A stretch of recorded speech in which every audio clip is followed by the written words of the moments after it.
Okay, it's 4 p.m. and this meeting of the Rochester Public Utilities Board is called to order. The first item on the agenda is the approval of the agenda. Do I have a motion? I'll move. Second. We have a motion and a second. Any discussion? Hearing none, all in favor of approving the agenda, say aye. Aye. Aye. Opposed? Motion is carried. And the agenda is approved. Next item up is our safety moment.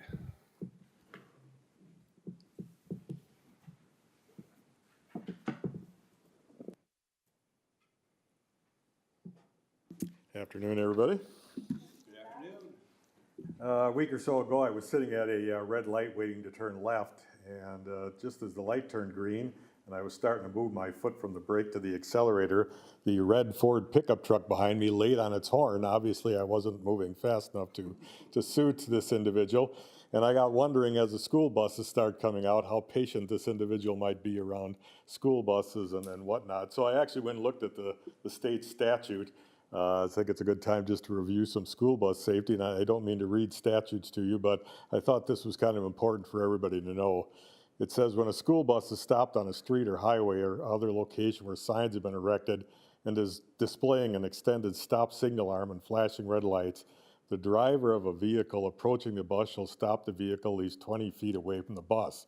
Well, I already knew that, but this part I really wasn't so familiar with. It says the vehicle driver shall not allow the vehicle to move until the school bus stop signal arm is retracted and the red lights are no longer flashing. So you're supposed to just sit there until they've made it clear that they're done doing what they need to do. So the other thing I didn't know was in the statute, but it talks about passing on the right, and it basically says you're never allowed to pass on the right, in other words, the door side of the school bus. So not a good thing to do. And the penalties, the minimum fine in Minnesota is $500 for a driver. If you don't know it, most school buses today have cameras on the stop arm and on the side of the buses, multiple cameras, so they can read the license plates off of that. If you talk to any school bus driver that have been at it very long, they can tell you all sorts of horror stories about things with cars around them, so I think it's all important we pay attention to that. The other point I was a bit confused about, and that is if there's 4 lanes of traffic, 2 going one way and 2 going the other, am I required to stop if I'm in the lane that's not the lane with the school bus? And the answer is yes if the lanes are together, and no if there's some physical separation, concrete barricades or a ditch or whatever between the two. So I learned some things as I was looking at this. So my simple message this evening is we need to be patient around school bus. There's awful precious cargo in those buses, and we certainly don't want to cause those children any harm. So with that, have a great meeting and a great evening. Thank you. Thank you so much. Appreciate that. The next item on the agenda is our consent agenda, 3A, 3B, and 3C. Do I have a motion on the consent agenda? So moved. Second.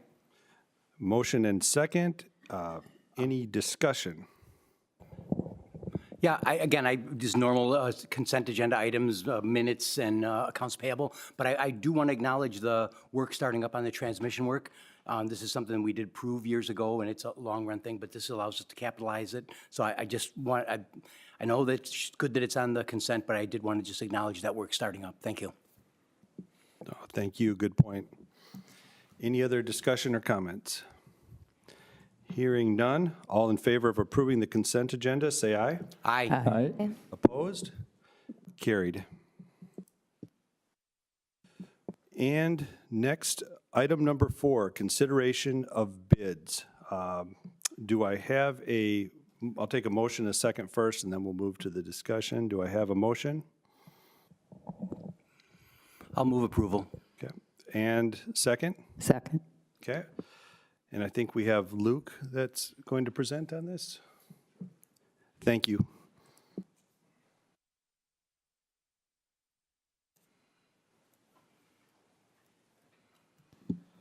All right. Good evening, board members. Luke Payne. I'm the manager of engineering and construction in the water department.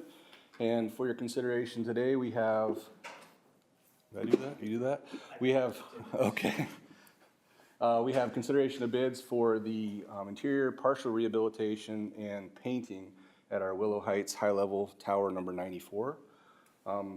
During annual cleanings last year, we noticed large chunks of interior paint spalling. And additionally, this spring, we actually had a leak at that tower that had to be repaired.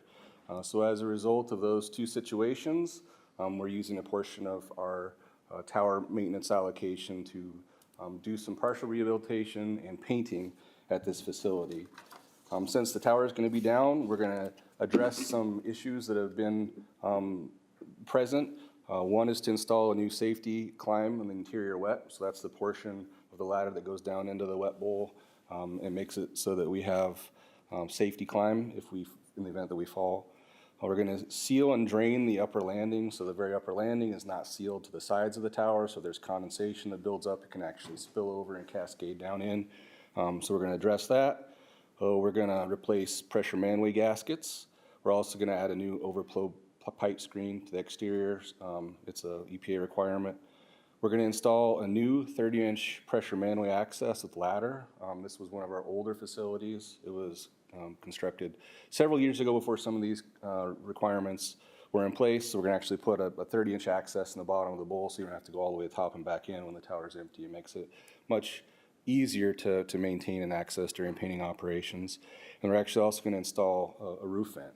Most towers have a roof vent that allows the tower to breathe as water is exiting. This one does not. From a painting standpoint, we're going to do a complete removal and replacement of the interior wet portions of the tower. And then the portions that are being rehabbed, we're going to do a partial on the interior dry portions. We did have 5 bid alternates with this particular solicitation. One was to replace the expansion joint. There's an expansion joint where the fill pipe does a 90 to come up into the tower. It's actually likely the failure of that expansion joint that caused the leak that we encountered this spring, so we're going to address that. We're also going to install a mud valve to drain the tower. We're going to blast and paint the inlet and outlet pipe.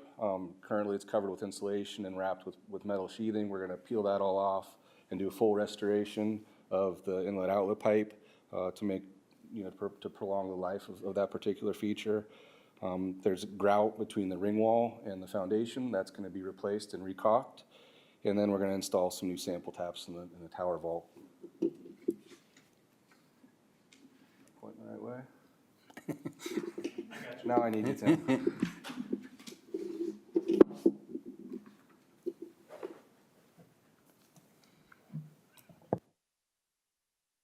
All right. Count on you guys.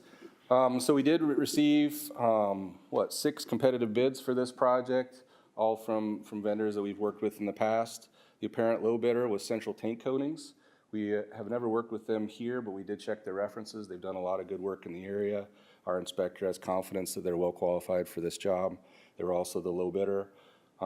Including all alternates, the total cost is $234,725. So with this request, we're asking for that plus 10% contingency and approval from you all to do the acts as necessary to manage the project. With that, I'm before you with any questions you guys might have. Awesome. Any questions? Just to clarify, I see that this is projects identified in the budget. It's funded through the budget. I believe this is in front of us because of a dollar amount limit for spending. Can you talk to that? Yeah, that's correct. This is actually funded as part of an allocation. We have an annual allocation for tower painting and maintenance. So this is funded as a portion of that, but it does exceed the $175,000 Yep. authorization amount. So we're here before you to get board approval to spend those funds. Thank you. Thank you. Any other questions? Just want to highlight that this is one of the reasons that we do competitive bids. You can see the range of prices here. You could see a scenario where we could overpay by up to $100,000 by not competitively bidding these projects. Not only is it state law, it's also a requirement for us to, it's a good thing for us to do as well. So I appreciate the work that the team's done to find the most cost-effective and vetted solution for our customers. No, thanks for that. Hearing no other questions or comments, all in favor, say aye. Aye. Aye. Aye. Aye. Opposed? And carried, approved. And now we move to the open public comment period of our meeting. This agenda section is for the purpose of allowing citizens to address the utility board People wishing to provide public comment may appear in person or provide written commentary in advance by email to publiccomment@rpu.org. Virtual participation is currently not available. Comments are normally limited to 2 minutes, total comment period limited to 20 minutes. Any speakers not having the opportunity to be heard will be first to present at the next board meeting. Yes, Councilmember Keen. Yes, thank you, Malachi. I do know our open comment practices, and I support them. But tonight, we have important utility business that residents want to be heard on. And I've heard from concerns about the difficulty of talking to some of these complex scientific and environmental domains within our 2-minute limits. Based on those concerns and based on the need for allowing residents to be heard, I move to expand and extend the open comment period set out in our board policies number 5 and policy statement number 7. Specifically, my motion, I move to change our individual speaker limits from 2 minutes to 5 minutes per speaker, and I move to change our overall open comment time from 20 minutes to 30 minutes. And that's just for this meeting here, doesn't The apply motion, going yeah, forward. that's right. This is just to this meeting, and this motion requires a second and a board majority before, a second before we can continue to speak. Perfect. Nope. We have a motion. Do we have a second? I'll second. It sounds like we might have someone wanting to talk to us, and I think it's great they came down. We may as well make ourselves accessible. Thank you. Motion, second. Any discussion? All in favor, say aye. Aye. Aye. Aye. Opposed? Motion carries. Do we have anyone here to address the board? There is one person, Ivan Idzo.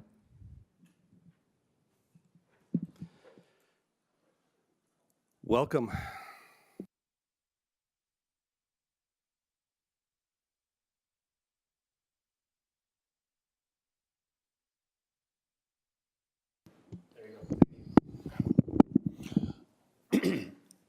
Thanks for listening to me today. I don't envy your decision that you have to make here, but I do want to share what I know about natural gas future costs and kind of where we're at with that. So I want to share that, what I've learned over the years. I followed it very closely for probably the last 15 years.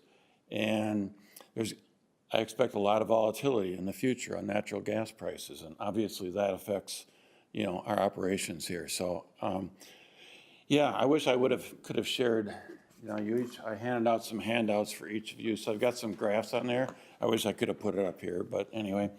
That first chart shows the Henry Hub natural gas spot price from before 2000 up until 2025. And what you'll notice is that, from 2000 to 2010, that decade, that pre-shale decade, the gas prices were much higher. And then around 2010, it started dropping down. And the reason for that is that's when shale oil came on board. And shale natural gas is a byproduct of shale oil. So down in the Texas, Oklahoma, all of that, they drill for oil, and then they've got this natural gas that they have to get rid of. They either flare it, vent it, or if they got a pipeline available, they'll ship it out and it'll go into the market. So it went down drastically in 2010. So we've had a really unusual period of time here because we've had this abundance of natural gas that they need to get rid of. Another thing I want to make note of in here is that, and it doesn't show up in the spot price, but in 2015, we started exporting natural gas out as liquid natural gas, LNG. And that really picked up in, of course, in 2020 when the Russian war took off, and theoretically some suggested that we bombed their gas lines so we could sell them natural gas. But anyway, that's when the gas prices really went up. So they're paying a lot of money overseas for that. And the United States has become the largest exporter of liquid natural gas, which is great for the rest of the world. But now we're competing on a global basis with the oil that we didn't used to have any competition. The second graph there shows the U.S. monthly dry shale natural gas production by formation. So the top one there, the Permian, that's down in Texas and New Mexico, that's the strongest one right now. That's the only one that's actually still growing in their production. The next one down, Haynesville and Marcellaneous, they've peaked and they're declining in their production. And on down the line there. You see the Bakken down there too. That's not as big a player. They've never had, I don't think, the pipeline capacity for bringing the gas out of there. That's why Southwest North Dakota is lit up like a Christmas tree all the time, because they're flaring the gas out there. And as part of this too, the second page of this is an article that I edited down to get to a reasonable length, which I won't have time to go through, but I picked out some comments from that. So in this here, so U.S. dry gas production reached its peak in February of 2024.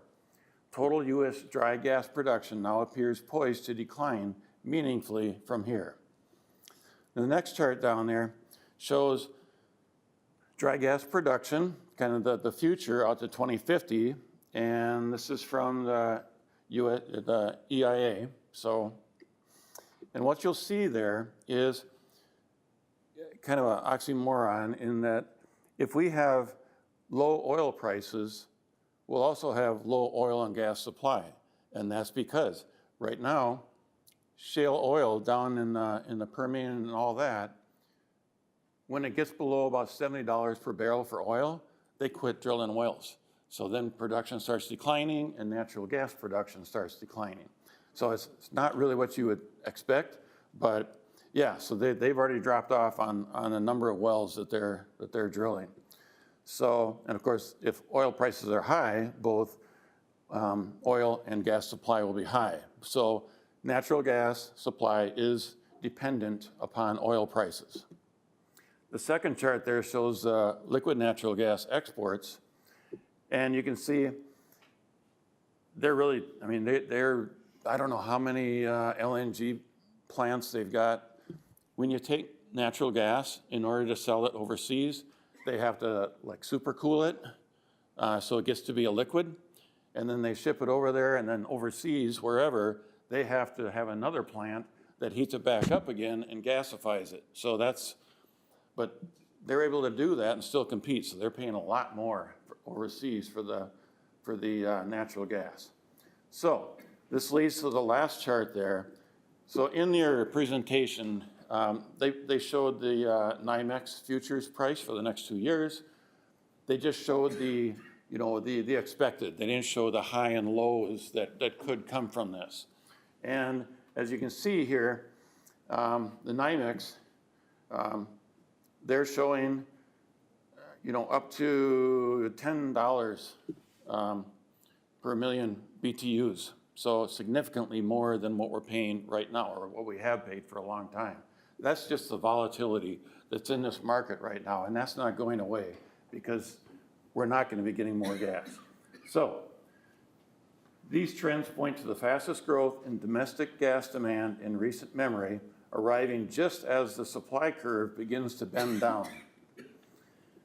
And you'll also see it in there that they made a comment in this article that natural gas prices could well double or even triple. So we need to be aware of those variables because that affects obviously the cost. And so what is that range? So thank you very much. Well, thank you, Councilmember Keene, for the motion, and thank you so much for that comment. Not seeing anyone else here to address the board. We will move now to the regular agenda, item number 5. And first up will be item number 5A, budget amendment for the 2025 electric utility budget related to the distribution transformer allocation. And this is Peter. Good afternoon. The request today, we're looking at our 2025 capital budget. Part of the capital budget is an allocation for distribution transformers. In the 2025 budget, we had a total of almost $860,000. With the lead time on transformers that we've experienced for the last couple of years, actually, we're actually needing to order transformers that are out 2 and sometimes 3 years in advance. And so this request isn't changing the total budget request, but what it is asking for the board is to approve us to be able to order those, or have the authorization to order those transformers we need in those future years, and essentially, use those funds that are in those future year allocations. So if you look at the years 25 through 29, there's a total of $3.6 million there. So this request is to reclassify that allocation from a one-year authorization to be a multi-year authorization to allow us to do that. The intent with an allocation is that it is going to match up to the year that it's intended to be used in. So I do anticipate when we get to the point of lead times coming back into less than a year, that we would go back to having the allocations not be a multi-year request. And just from a little context, we had the same request back in January 2024 around the fleet allocation, where we had the same lead time issue, where we needed to be able to order the vehicles, in advance that weren't going to arrive for another, year or two. So with that, I'd entertain any questions that you may have. Okay, well, we have, thanks for that, Peter. Can I get a motion and a second before we move to discussion on that? I'll move to approve the resolution on board packet page 26. Second. Thank you. Moved and seconded. Okay, anyone with questions or comments to Peter? I'll just make a statement. My reading of this is that we are giving this authority, but it's very specific to this PPA. It's not generically giving the a general manager and the attorney authority in other projects. So, no, this is specifically to this allocation. To the extent that transformers are bought under the $175,000, the general manager can approve those. Yep. But to the extent that that would be a larger transformer that would be more than that, it would go through the same authorization process of coming before the board. Yeah. The second piece, from a clarification standpoint, is a budget item has to be approved by the board and the council. Yeah. So if the board does approve this tonight, then we will be submitting this request to the council as well. Okay. Very good. Thank you. Thank you. Any other questions or comments? Maybe if I could just further answer your question. This is an authorization to create the budget, not to expend funds. So if there were a purchase, like Peter said, above $175,000, that would come back to the board.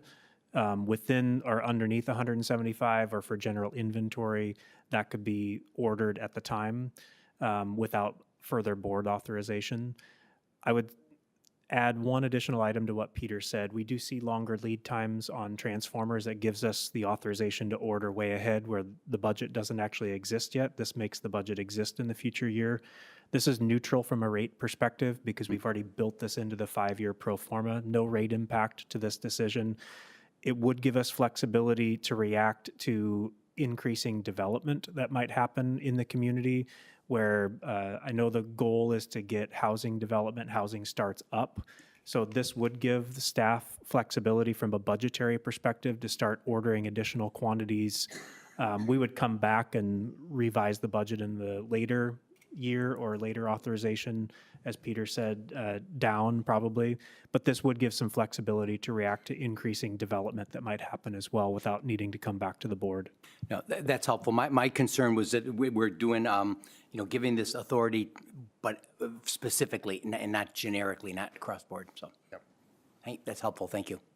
I just make the comment too that we had the MMUA here this past week, and I actually had a chance to visit with some folks that broker these, and just on our informal conversations, lead times are still long, not come in. It's still a struggle out there for supply chain, so it makes some sense. Yep. Any other questions or comments? Hearing none, all in favor of approving item 5A, say aye. Aye. Aye. Aye. Opposed?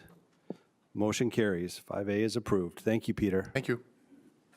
Next, moving to 5B, budget amendment for the 2025 electric utility budget for Cascade Creek GT1 recovery plan.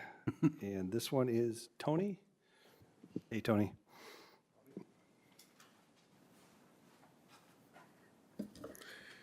Good afternoon, Board. I'll be talking a little bit about the gas turbine number 1 at Cascade Creek and what we do to plan to get that back to service, some of what we have done and what we're going to do.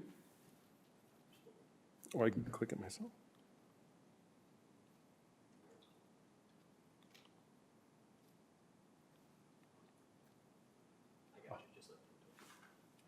I have one slide.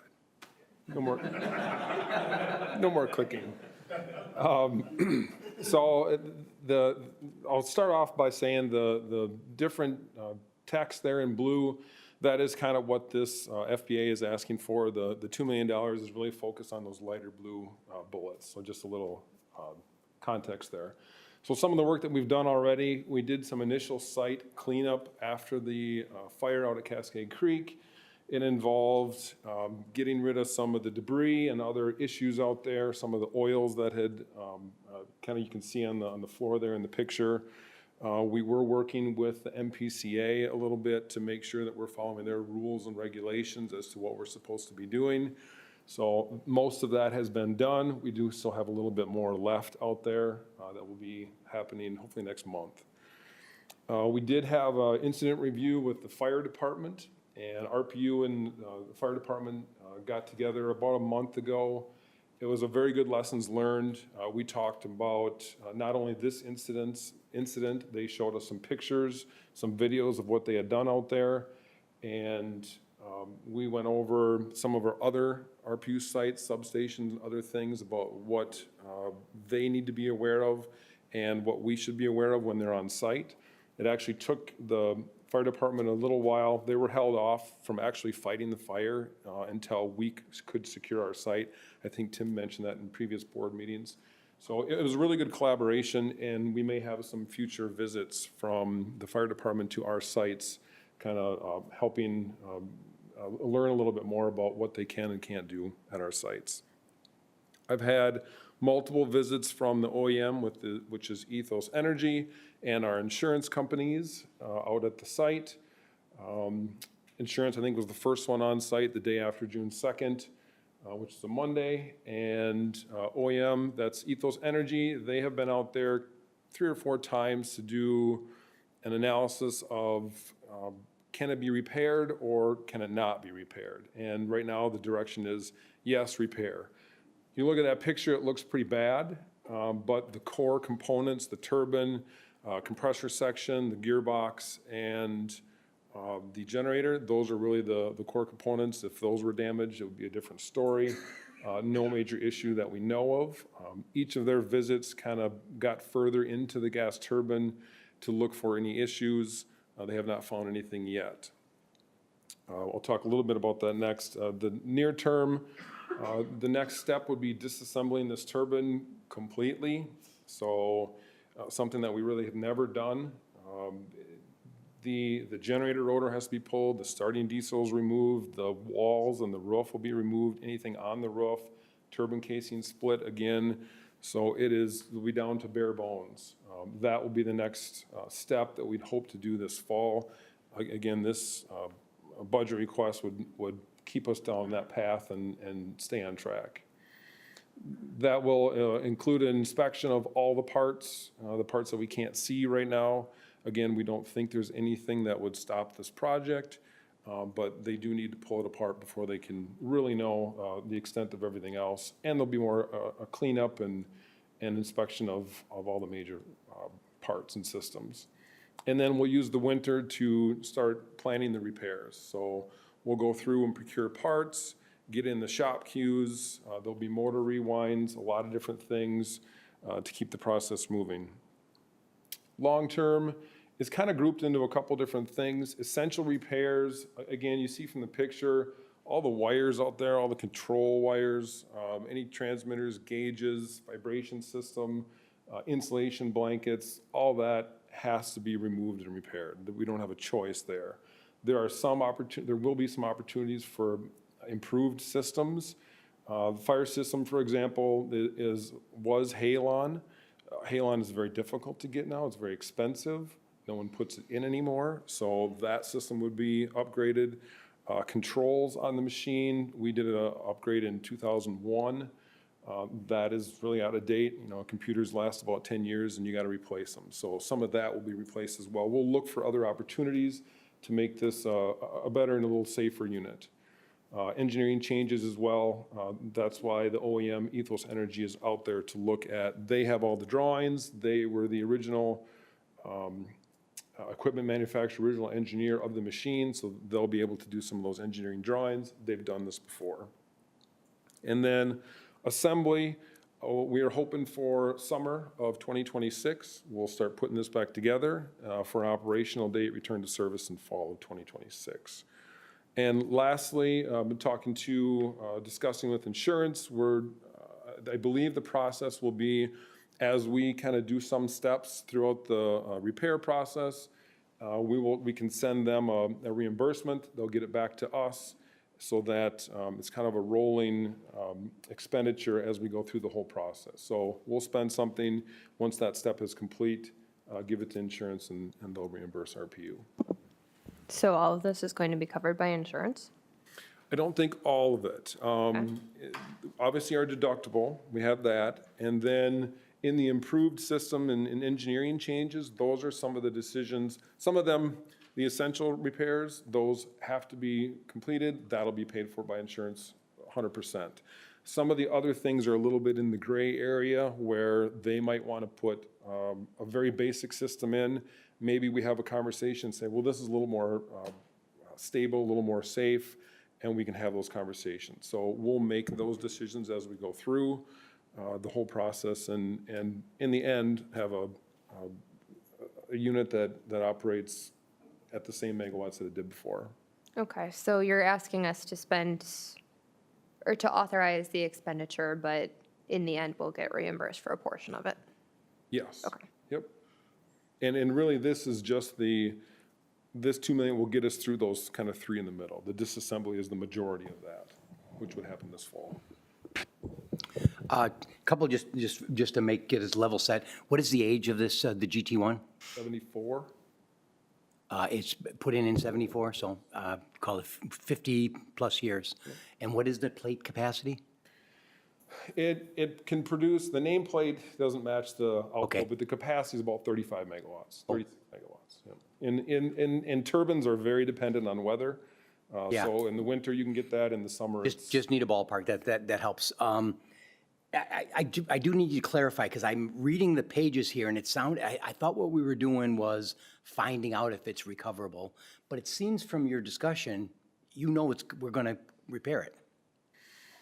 Yeah, so Ethos has been out there 4 times, and that was the get the ball rolling and figure out can it be repaired. I send them this picture and they say, we don't know. We got to come out and see. So Yeah. they make an initial assessment. They say, it looks pretty good. We need to look at the major components, the turbine and the generator. Those are the big ones.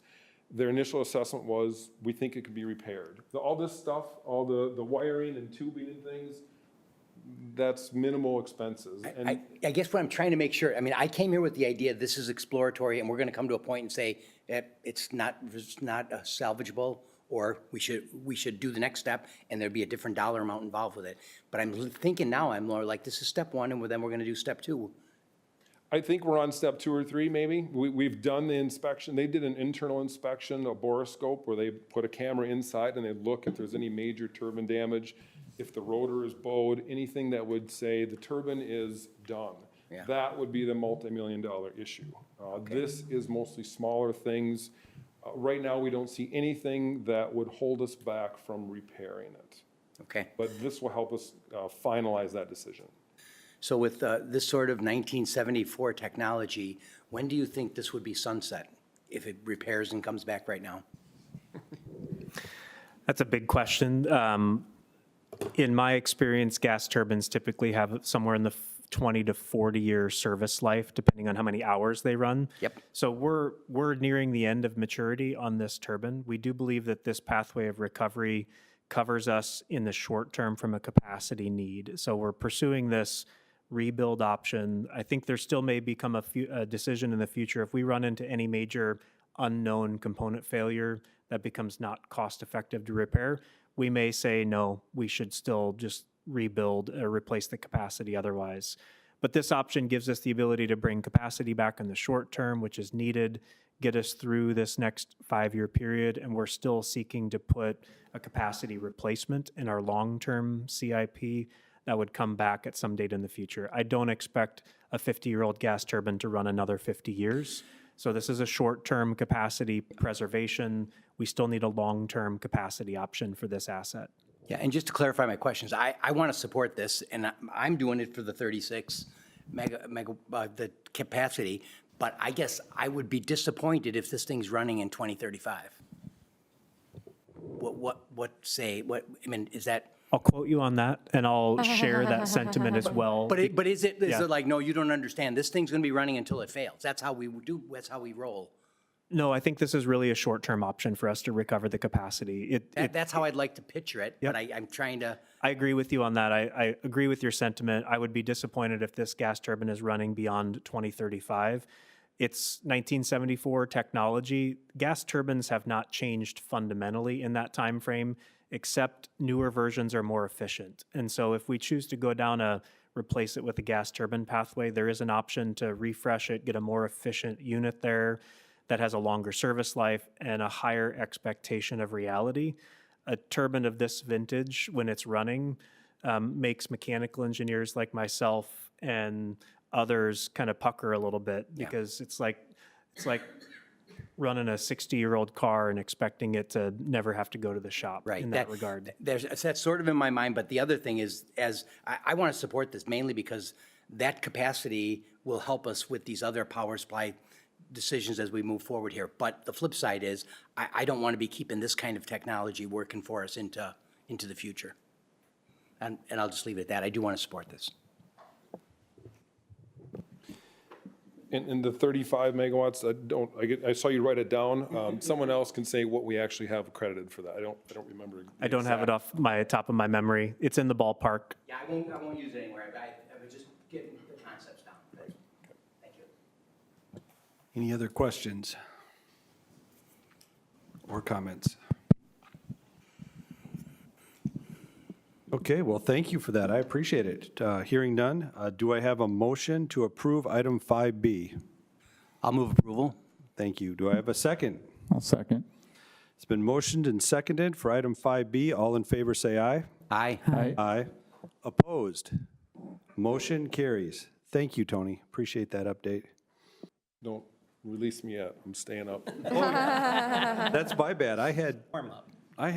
Bill up next. That's my bad. So, okay, well, good.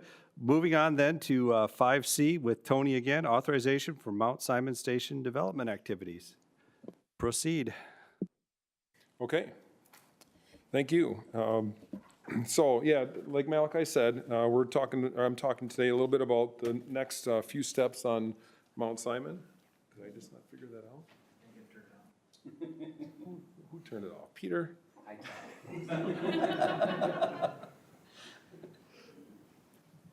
Perfect. Thank you. Okay, you've probably all seen this before. This is an original schedule that was developed about a year ago. It is still valid.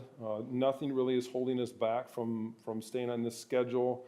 The longest lead time item, which Peter was talking about, is the GSU, so transformer. That's really our longest lead item right now. Everything else seems to fit within the schedule that's shown up there. Very similar slide to what I had. Again, some of the blue text is what I'm asking for today with this FBA. So some of the things that we've done so far at Mount Simon, we have the letter of agreement has been signed with Solar. That was a month or two ago. And that really puts us in the manufacturing queue for the Solar turbines, allows Solar to say, okay, RPU's engine or turbine will be manufactured at this time. We have a slot that allows us to stick to our commercial operation date. The package options for Solar, this is the Solar response to our request for bids. They have a bunch of exceptions and different things that they respond to on that bid, and then we can go through and kind of pick the options that make sense for us It's really no different than going to the dealership and ordering a new vehicle, and you say, I want this and this, I don't want this. So we go through, talk about stack height, different variations of hardware, some electrical configuration, control computers, things like that. We go through that and determine what we want, and then it comes up with a kind of a total terms and conditions and bid package. MISO, we started the GIA process, the DPP 2023 queue in 2024, and we recently submitted the ERAS application, and we should hear in the next week or so if we've been accepted to that. But this, again, this funding helps move that project along as well. In the near term, as I talked about, some of the package options, that is very near our final contract. So being able to get something so that RPU can execute the contract. Bill and I are waiting for Solar to get back to us with the final contract that we can review and sign that and again, continue moving forward. I did meet with an engineer on site that is at Westside. That's where this facility is going to go. I met with a potential engineer last week. We walked around the 50-acre parcel of land where the Westside Energy Station and the Westside Substation are, and just kind of looked at general, does it fit? Where would it go? We walked through the Westside Energy Station and looked at some of the things in there that we might need in the new facility, some things that we don't want. They were very easy to work with and took a lot of notes. So that is a potential engineer that we'll work with moving forward with engineering on Mount Simon. And again, the GSU, we have one more final quote that we're waiting for next Tuesday. Tom Conlon has been kind of running this side of the GSU project. A big thanks to him. He's been talking to all the vendors, soliciting quotes and doing that conversation. So hopefully by next week and in September, we can order the GSU and get that moving and have it final. Air permit application, we hired an external consultant to help us with this. It's the same consultant that helped with the West Side permit. So we are sending them information to make sure we get the air permit in with the MPCA. We would hope to get that application done soon, and from looking at their schedule, we should have an air permit fall of 26. That's kind of what we're hoping for Mount Simon. Solar site visits. So there's a couple things here. One would be visit the solar headquarters in San Diego, and they kind of have a kickoff meeting there. And then I've talked to a couple other Missouri Public Utility Alliance and Dearborn Electric in Detroit. They have this type of turbine, and we might do some site visits out there and kind of see their configuration and talk to the users straight up before we start some engineering. Long term, again, this could almost be in the short term, but hire the EPC contractor. That needs to happen fairly soon. Once we get drawings from Solar, then we can give those to the engineer and start that process.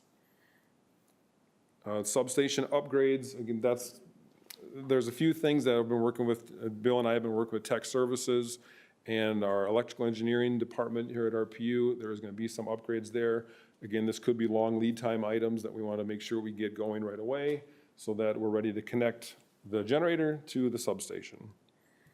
And lastly, there's always legal services. There's always permits, regulations, and other things. So that'll keep everything moving and make sure we can hit the previous slide schedule. So. Well, Tony, thank you for that update. Yeah. Anything else on that, or? That's all I have. Okay. Can I get a motion and second before we move to questions and discussion?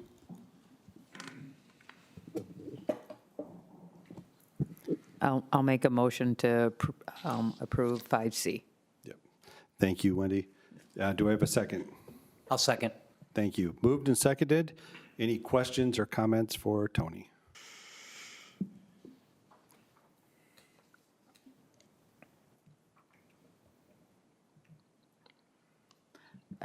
This is just a personal comment. That air permit shouldn't take that long. So- Oh, good, okay. All right. It's better for me to say it's gonna take longer. No, I mean, it may, but it shouldn't. That's good. One question for staff more than this, that we're doing specific 11 million, we've already done that, 40 million, I believe. I've heard quotes of this overall project being in the 170, is that? Yes, so that's noted as a future board action in your FBA. Last year at this time, we were estimating this to be 120 million expenditure.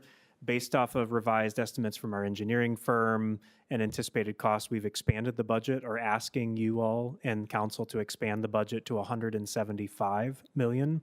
That's incorporated into our budget request that we previewed earlier this month, and will be in front of you in October and council in December. That action in December of council will have expanded the full budget to 175 million. That's a factor of engines and infrastructure, interconnection costs, all of those things scaling up, and the balance of plant work, all the other things that go on the gas turbines. We do believe 175 is the correct number now. So yes, there's future actions on expanding the budget in not too distant future. And just sort of an administrative thing, I note that, the public utility is giving the project manager authority to proceed. Is that a person, or is that a specific role, or is that the general manager? In this case, it's Tony and acting as the project manager. We are also seeking to hire a power generation engineer. It might be somebody that it's delegated to. It's all under the authority of the general manager. The full team is working very closely together. And this is where we're asking for trust between the board and the project manager. There are decisions that need to be made that are very timely. We're working through our standard procurement processes with this. Just last month, when we had to add an item very quickly for the EROS application, we needed a board action, and had it not been on that day, we wouldn't have been able to hit the schedule. So we're asking for this trust of being able to execute on the project without needing to come back multiple times, where basically this addition to the 40 already approved takes the full authorized expenditure to $51,350,000 and allows the staff team under the authority of the general manager to execute on the project up to that point. That should take us to the point of notice to proceed, which will be a later, bigger decision to authorize the remaining expenditures. No, very good. And I should state, I'm very supportive of making sure we give the staff the authority so we don't get caught up in those things. But I also appreciate the way it's levied out, that it's not given broadly for, whatever projects that come up. And just that thing about seeing it, the project manager, I always think we're delegating authority to the general manager, and then he would be responsible for who makes those decisions, as opposed to, when you say, in this case, it's Tony, and then it could be somebody else, it could get confusing, and I wouldn't want any confusion. It's a fair point. The project manager in this case is whoever I am deeming as the general manager as the project manager, and that may change. Friendly amendment would be welcome here. I think it would accomplish the same outcome of anyone delegated under the general manager's authority. I'm comfortable with just having a discussion and Yep. leaving it at that. This is the same process we use for West Side. Okay. Yeah, I figure we're following a map. Yep. Well, Tony, I'd just like to personally support your idea about visiting the sites in Missouri and in Michigan that have this up and running. We'll live with whatever mistakes we make designing and building it for decades. So it sure is nice to see that in person and what they wish they would have done different, or, I've received a lot of good feedback from those two utilities already. Yep. No, it's awesome. So, any other questions or comments? Okay, hearing none, we have a motion. Item 5C, we have a second. All in favor, say aye. Aye. Aye. All opposed? Motion carries. 5C is approved. Thank you, Tony. Thank you. Okay, at this point in the meeting, we're going to be moving to item 5D. I have recused myself from this agenda item. I previously formalized this recusal through a letter to the city attorney. I will exit the room during this agenda item and hand the meeting over to Vice President Wendy Turry, and I will return following the meeting. And I'm going to transfer Wendy the gavel so she can maintain good, regular order.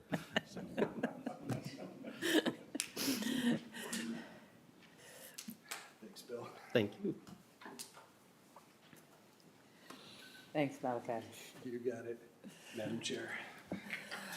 All right, thank you. I guess we're going to go to 5D, and Bill's going to be covering this. and- Yes. Great. Thank you, Wendy.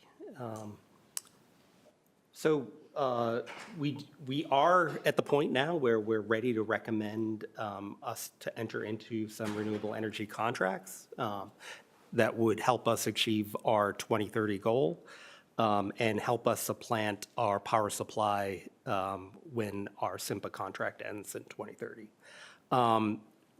We are, the renewables that we're folding in, we already have our Lake Zumbro Hydro, the Valley High, Olmsted Waste to Energy, and then we have a number of distributed energy resources.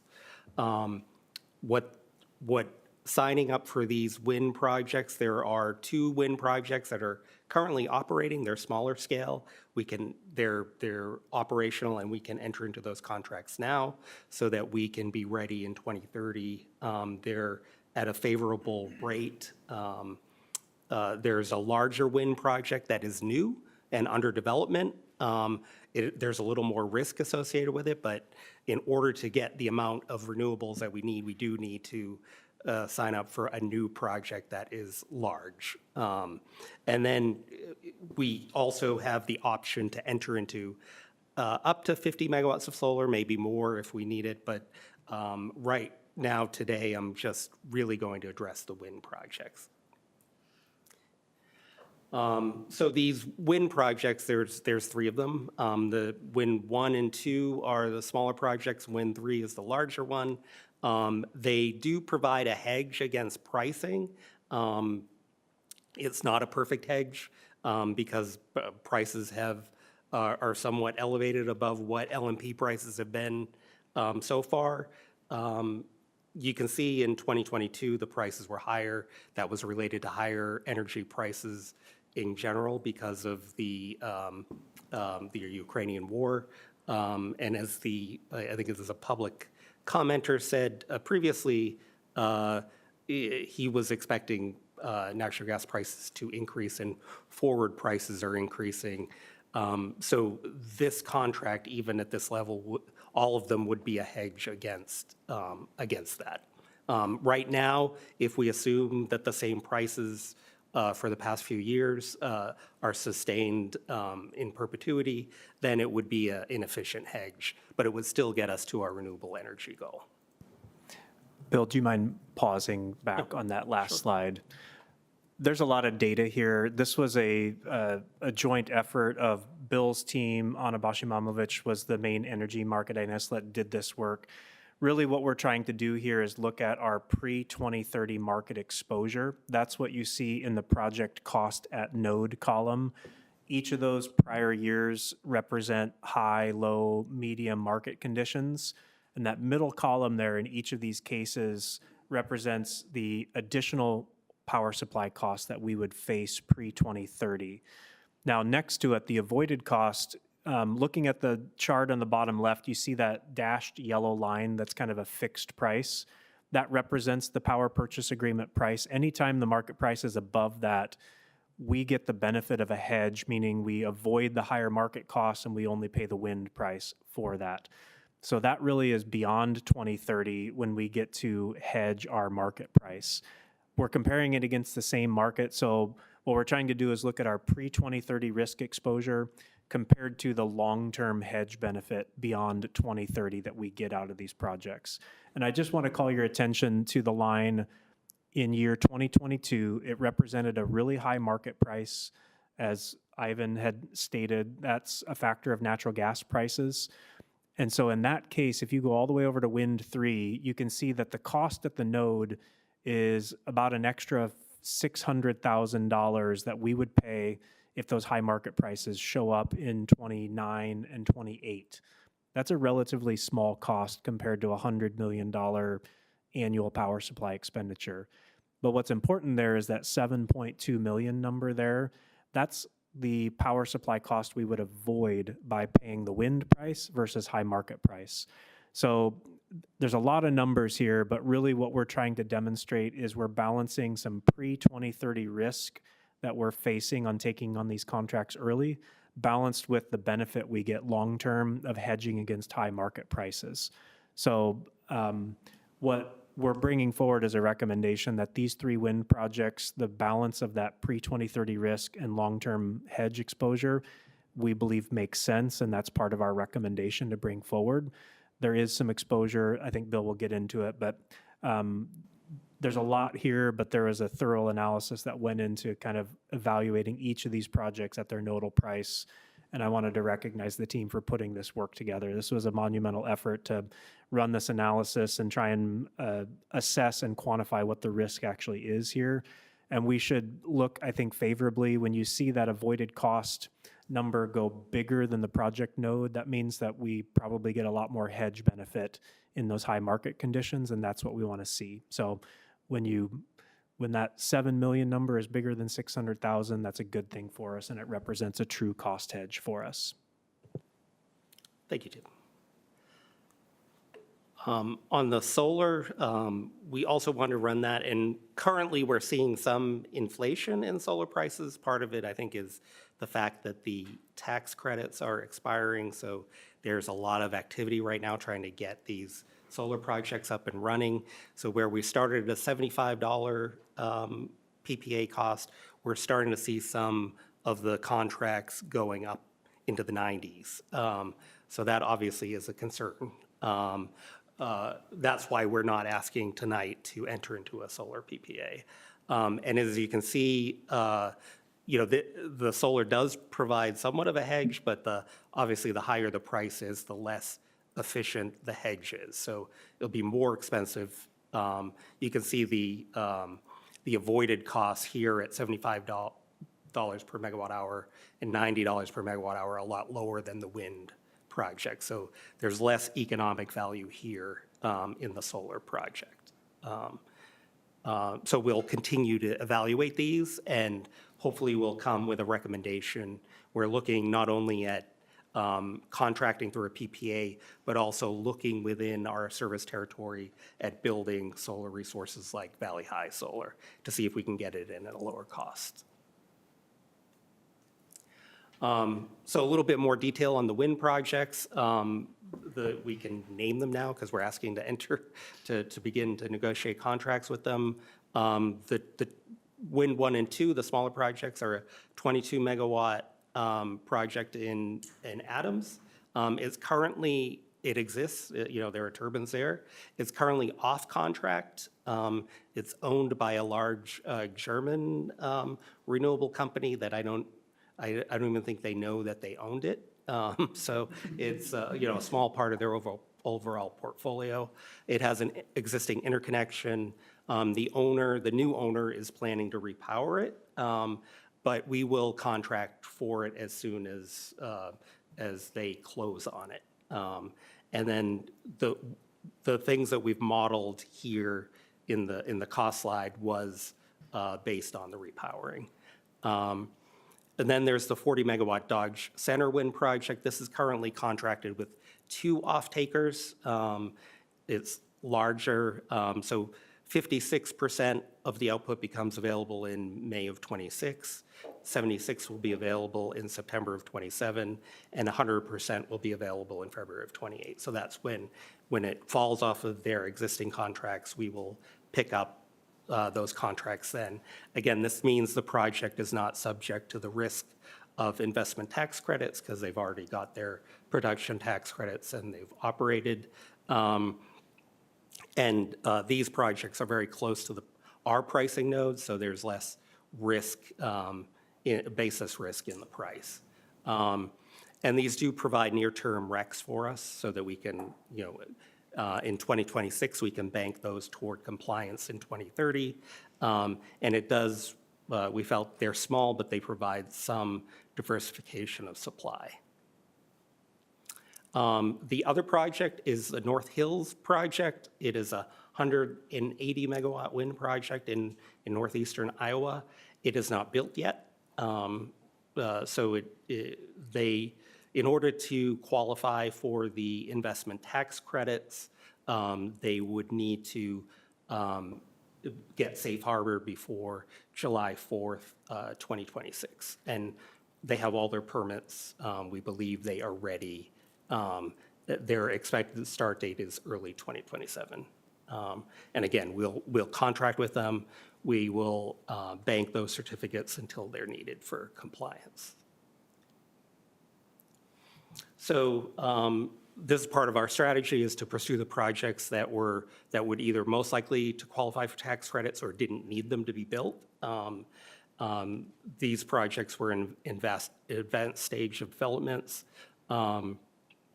And as I indicated, they're able to be safe harbored. We will be contracting with them early before we need them in 2030 and banking the credits. And then, we'll continue to work. This gives us a very good foundation for meeting our 100% renewable goal. And then we'll focus on eliminating emissions from projects like Sherco. And then we can secure projects that cover the rest of our renewable needs. So we'll continue to evaluate the portfolio and make sure that we have a long-term plan for compliance, whether it's with the carbon-free standard or with the 100% goal that Rochester has set. And we'll continue to look at the distributed solar development strategy versus signing up for a long-term PPA with someone else. So this is, just today with what we're asking, what's in the resolution to approve, this is what the compliance plan, it essentially sets us up to be compliant through 2034. And in between now and 2034, we will fill in the gaps. And again, this is for assuming that we meet 100% renewable beginning in 2030. And we'll consume those RECs through the 2034. And in 2035, when the requirement moves to, we'll essentially need to replenish our supply of RECs with new projects moving forward.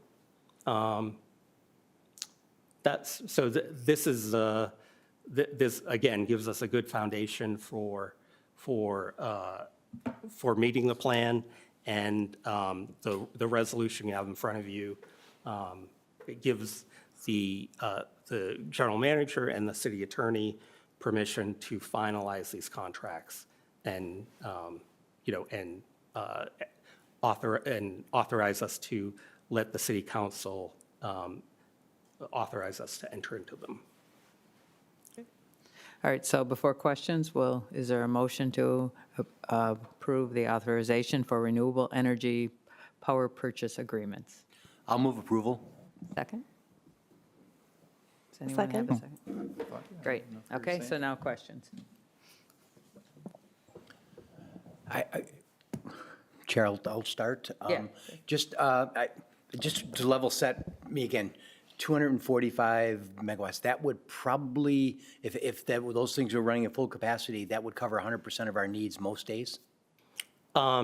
Yes, but they never, they have about a 40 to 45% capacity factor. So that's, that means they're running 45% of the time at their rated capacity. On a day like today, our peak load, our load at noon when I walked in the control center is about 150 megawatts. Yeah. On a windy day like today, we would more than cover our load. Yeah. There are other times, peak of the summer, winter, when that wouldn't be the case. And that, again, and I'm not trying to ferret out all the individuals, but I'm just trying to say, this is really a big, It's a big chunk. major step Yeah. towards what we're working towards. I don't know if, I don't want to get into that, graded at 50%, but I'm looking at the nameplate stuff and saying, this is a big move towards where we want to go. And let's just take it as assumption that we know they don't always run at full capacity. We know that stuff. on those days when the wind is blowing and these things are generating, are they priced in with the idea that we have to recover all this money we've spent to build them? Or do we do them at the marginal rate of like the fact that we're not putting any fuel into them? Yeah. How do we Well, price them into so the on market? the PPA with the developer, they have a fixed price from us. So they know, they have a certainty over what the price is they're going to get from us. Yeah. We're taking sort of the market risk. That's why we did that analysis, looking at what the market price is versus what we're paying them. And they've established that with that revenue stream and the expected output, they'll be able to make the return that they need and be able to pay their lenders. I'm just trying to establish that on those days that these do run at those numbers, they're clearly going to be used because they're going to get priced into the marketplace before anything that's got the gas expense or the other expenses. And if someone were to say like, that's not exactly true, then I'm not understanding it correctly. Yeah. So you are understanding it correctly. When the wind is producing, it will get injected into the market. What Bill is pointing out is we have a fixed price basis. We're making a must-take commitment to these projects that any hour of the day that it's producing, we will pay that price. What we don't have is a guaranteed price that the market will take it from us at. So before we exit our SIMPA contract, we're operating these as a merchant, meaning we buy it at $40 and or whatever the price is, 40 is a good average price for these projects, and we sell it into the market. The average market price the last couple of years, 2 years, has been $20.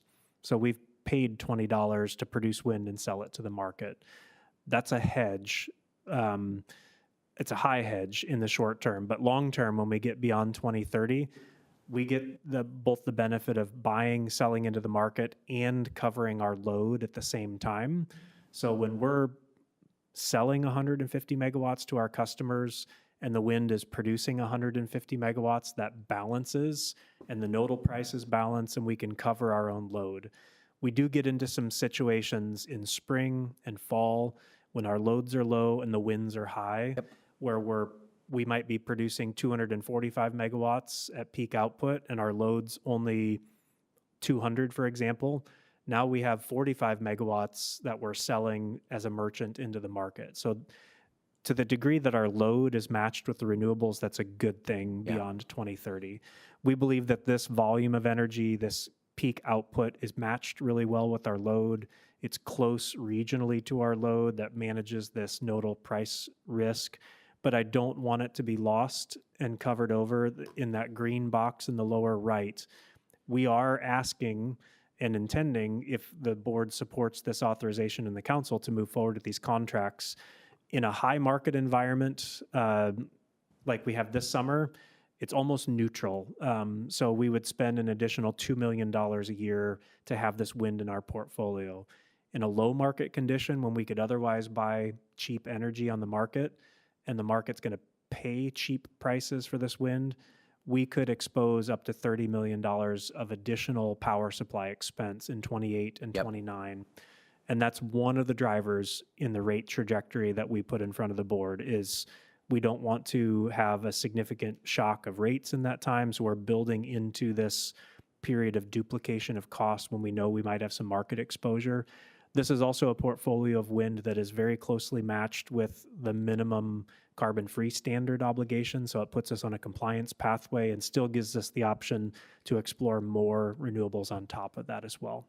No, I'm very supportive because the volume of this is impressive, but also like that physical proximity is really a safety net too. So thank you. Other questions?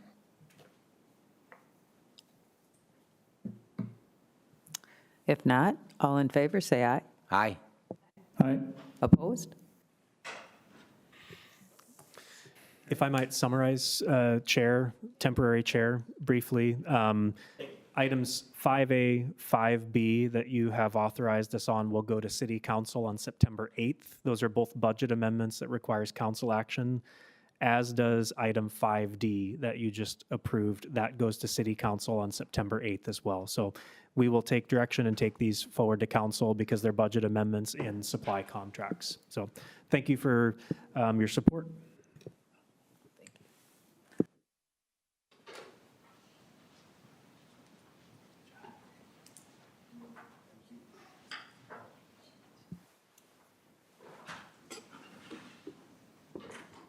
Thank you. And now moving to the informational part of the agenda.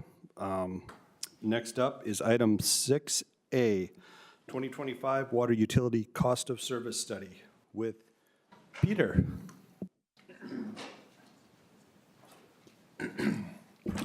Good afternoon. This afternoon, we're going to be talking about the water cost of service. Part of our charter requires us to have rates that are cost-based, and then also one of the other mandates of our charter is that we don't have subsidies between classes. So in order to perpetuate that, the board has adopted a policy that we will do a cost of service study every 3 years, and we've engaged 1898, and we have Alex Craven and Dave Newman with us here today to review the results of the cost of service study. The cost of service study, there's no action requested today other than to place this on file, and the intent is then when we bring the recommended rate tariff to the board in September, that the rate recommendations that are part of this study would be incorporated into that recommendation on the 30th. So with that, I will turn it over to Alex.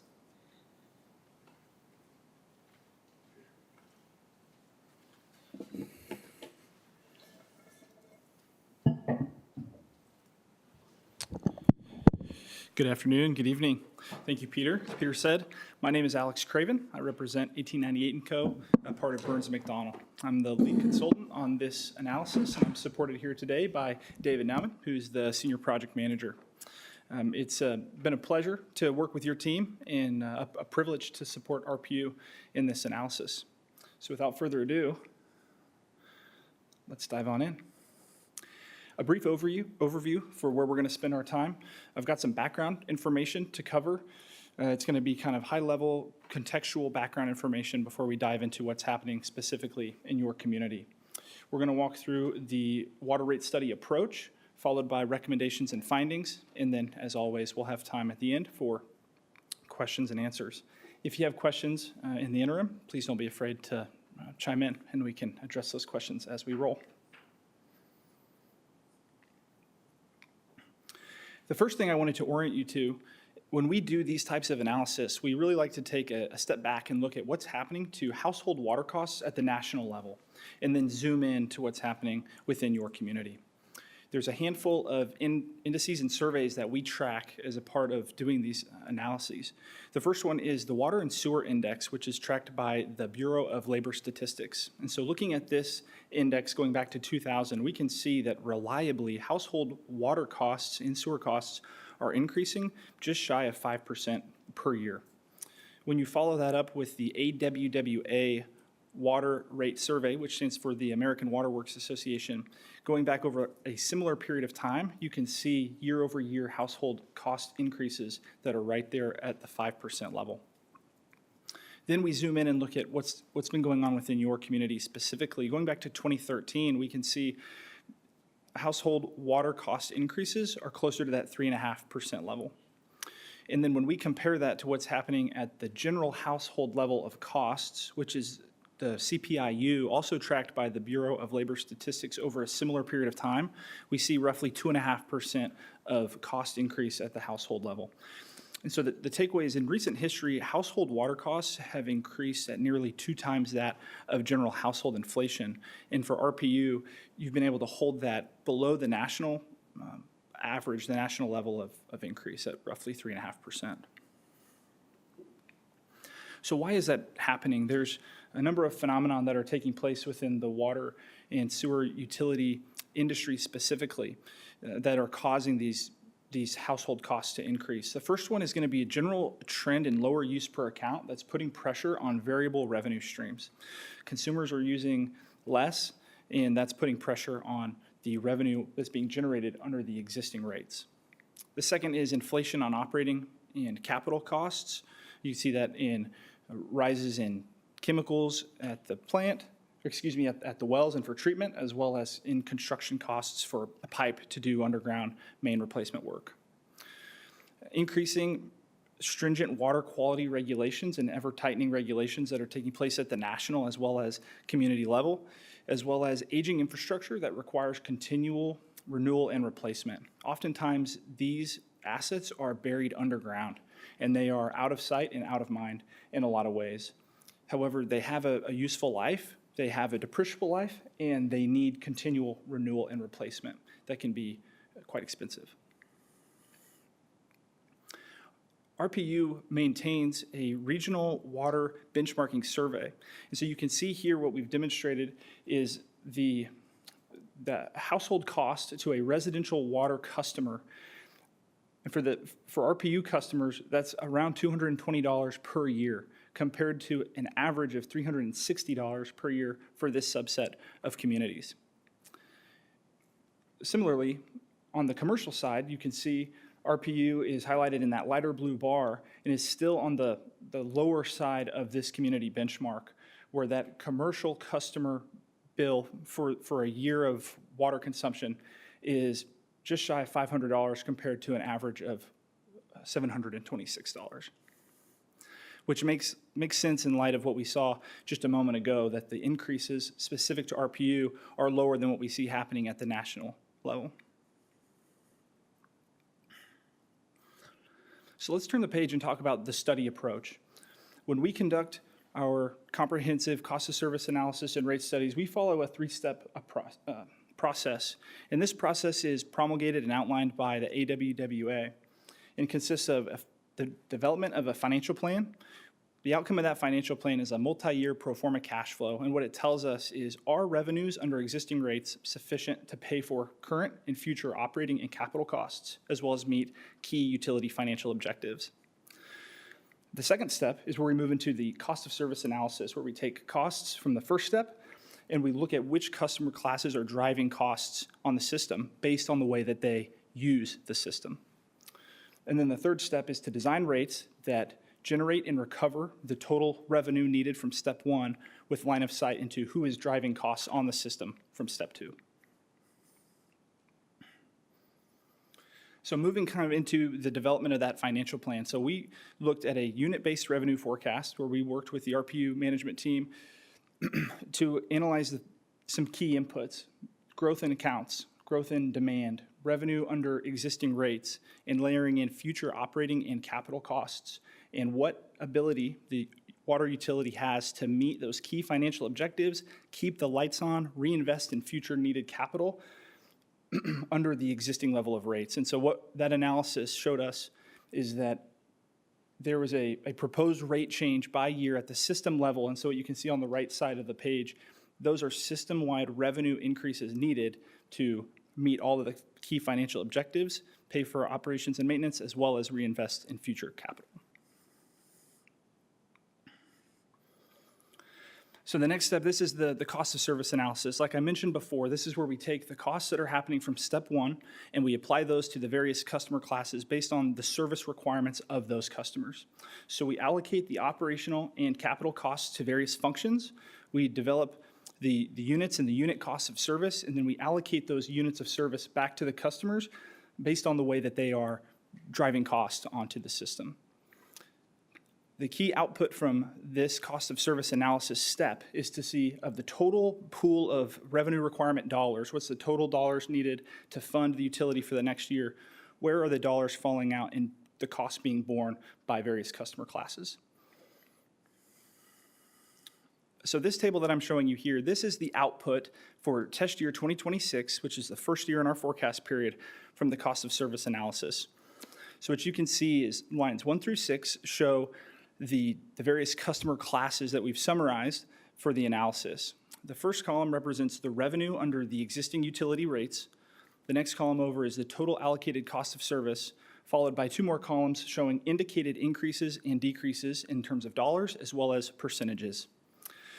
If you look at row 6, you can see the total, so that's total revenue under existing rates, total allocated cost of service, what that total amount of additional revenue is that needs to be generated through a 2026 revenue increase, and then the 9% indicated increase, which ties back to the test year 2026 proposed revenue adjustment coming out of the financial plan.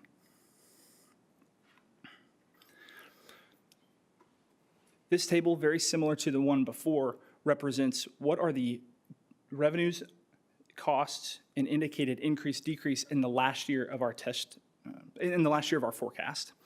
And then on the far right column, you can see an average annual increase over that forecast period. Excuse me, I'm going to back up one because I know there's some going to be some questions here, and I wanted to articulate two phenomenon that we see that's driving some of the disparity or the diversity in the indicated increase or decrease by class that you can see. So on the far right column, you can see that the commercial and industrial indicated increase or decrease is quite a bit higher than that of the residential class. And there's really two main drivers that are causing this. The first one is, in recent history, RPU has increased the monthly customer charges in smaller meter sizes greater than that of the other meter sizes. So you have revenue under existing rates for residential customers that has been largely keeping up with the allocated costs, whereas that is not quite the same algebra for the commercial and industrial customers. The second piece of that puzzle is when we look at all of the various costs that are existing across operations and capital, there has been a greater acceleration in the increase of volume-based cost than that of customer or fixed-based costs. And so customers who use more volume are going to see a larger need of indicated increase or decrease. And that's what's driving the diversity in indicated levels of increase that you see in 2026. Now we'll get back on track.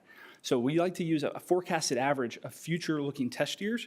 And what you see here is that over time, you have less diversity. You have a convergence of, a much tighter convergence of what those indicated increases and decreases are across the customer classes when you look at it on average over the forecast period. You can see in total that the revenue under existing rates, that's revenue under existing 2025 rates compared to total allocated cost of service for a future-looking test year, $6.1 million in indicated increase. And what the far right column is showing you is that that's about an average of 7.4% per year across the entire analysis.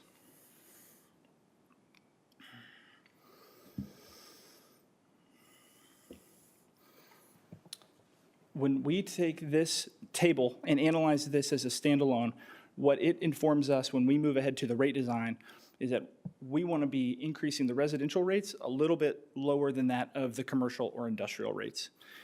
So what you'll see here as we move into the recommendations, first I'll start with the board policy that Peter was laying out. So when we set out to actually develop the rates for step 3 of the study, we have step 1, which tells us what is the total revenue amount that we need to generate in terms of dollars and percent. Step 2 has now given us an indication of costs by class. And then lastly, we use this board policy to make a determination and a proposal of rates that we'll walk through here in one moment.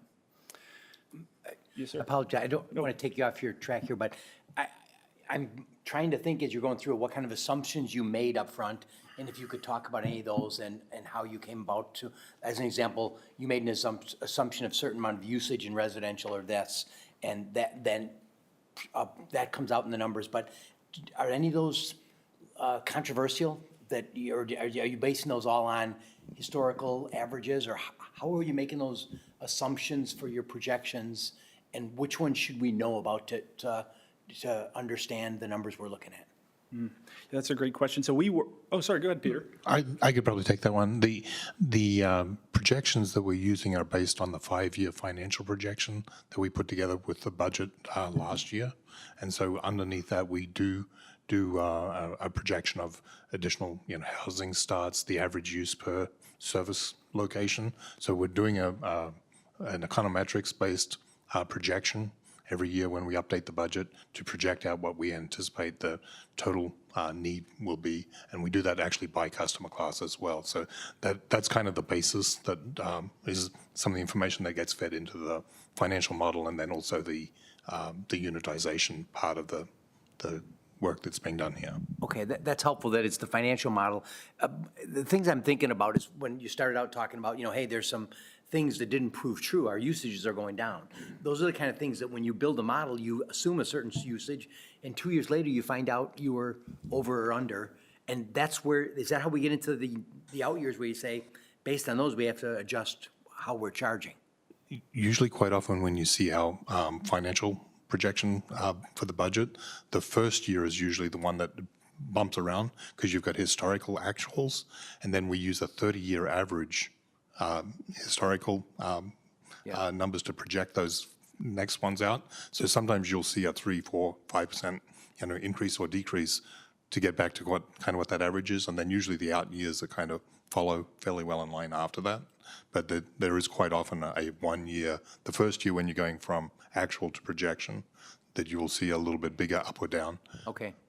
Yeah, again, I'm trying to just give my own mental model of what I'm seeing here, but I'm also thinking of like, how does AMI gets thrown in there, and it's got to go into the rate study, and that's known. The assumption is it's going to happen in these 2 years, that kind of stuff? Yes, the question you had there around advanced metering, that figures right into the capital portion that. So the capital budgeting as well as the operating O&M types of things are all being, worked into exactly the same financial model we use for the budgeting is what's being used as the basis for the financial plan here. Okay. All right, thank you. I have one other quick question. Did we think about, because I know we're going to have to be thinking about how we get approval for our next well, for example, and thinking that process, at least when we talked about it, could include some conservation, water conservation, something, I don't know, don't water on certain days. I don't know what it would be, but did we have to think about any of that? Or because, again, it seems like it gets into water usage. So most of this analysis is done based on the projection that was done a year ago. Every year we do actually go in and update the capital budgets or operating budgets as well to make sure that we're looking forward. So that's one thing you'll see when we do these cost of service. While this may be correct this year, by next year that number could be different one way up or down, and we will adjust the rate recommendation in the subsequent years. Now we're doing a 2-year rate, so it will be out 28 before we have another opportunity to look at that. I'll speak to those two questions really briefly. Yeah, so this summary is maybe a gross oversimplification of the amount of analysis that goes in on that front end to develop those system increases. And to Peter's point, we're using detailed analysis by class and working with the crack team that you have over here to put together that forecast. Very good, that's helpful. Fantastic. And then I have a comment on the water rate design that actually, from an academic standpoint, is designed to help promote conservation. So I'll touch on that here in a moment as well. Don't let me forget that. So picking back up where we left off, as we move into the rate design discussion, so we have the total system level of revenue that needs to be generated. We have an indication of cost by class, and we have a policy directive to align fixed costs and fixed and variable costs with fixed and variable revenue generation. No subsidization between rate classes and a reduction of subsidization within the classes themselves. And lastly, rates that promote conservation and reduce utility costs. So with all that in mind, we have taken this approach, and so I'll kind of walk you through the verbal and written narrative, and then we'll get into the figures themselves. So we are increasing the volumetric charges more than that of the customer charges, which is in line with the cost of service results that we've shown. We are increasing the commercial and industrial volumetric rates more than that of the residential customers to better achieve that class cost of service alignment. We are achieving impacts to calculated customer bills that are within 2% of the system-wide revenue adjustment. And then lastly, we are maintaining fixed revenue generation that is commensurate with the fixed cost structure. So let's dive into the figures and show what the actual existing and proposed rates are, as well as how that translates into customer typical bills across the various classes. So I apologize for the eye chart here, but what you see on lines 1 through 9 are going to be the monthly customer charge that graduates or increases by meter size under 2025 and the proposed rates over the forecast period. Next, we move into the volumetric rates, which are assessed on a 100 cubic foot basis. So for residential customers, you can see on lines 10, 11, and 12, there is an inclining block rate structure. And this is designed with conservation in mind. And so the more you use, the more you pay on a marginal basis. The commercial, industrial, and interdepartmental volumetric rates are seen on lines 13, 14, and 15. Those are going to be a flat volumetric rate per 100 cubic foot, and then the fire charge is listed on line 16 through 19.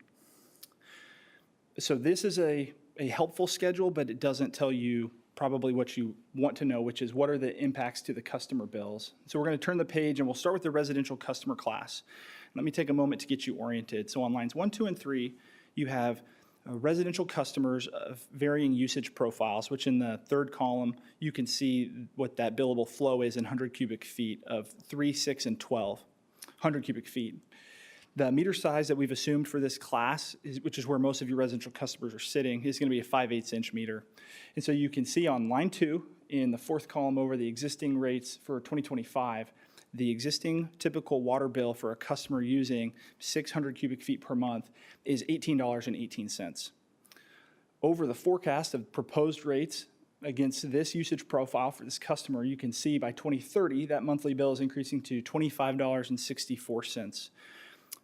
Lines 4, 5, and 6 show you the change in monthly bill in terms of dollars. And so for that same customer, you can see on line 5 that monthly bill is increasing year over year between $1.50, climbs to $1.70, and then in the last year it's $1.19. So less than $2 per year increase for that customer. Lines 7, 8, and 9 show you the change in bills in terms of percentages.